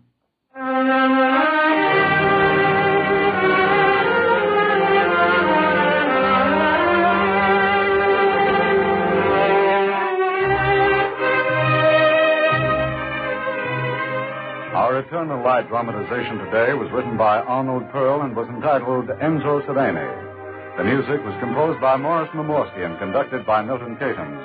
Roger de Koven was Enzo Sereni, and Charlotte Holland was Hannah. The liturgical introduction was sung by Cantor David Potterman, and the entire production was under the direction of Frank Pack. Free time to present the Eternal Light was made available by the National Broadcasting Company and its affiliated independent stations. The program appears under the auspices of the Jewish Theological Seminary of America. If you have any comments or inquiries about today's broadcast, please write to The Eternal Light, 3080 Broadway, New York 27, New York. The Eternal Light, 3080 Broadway, New York 27, New York.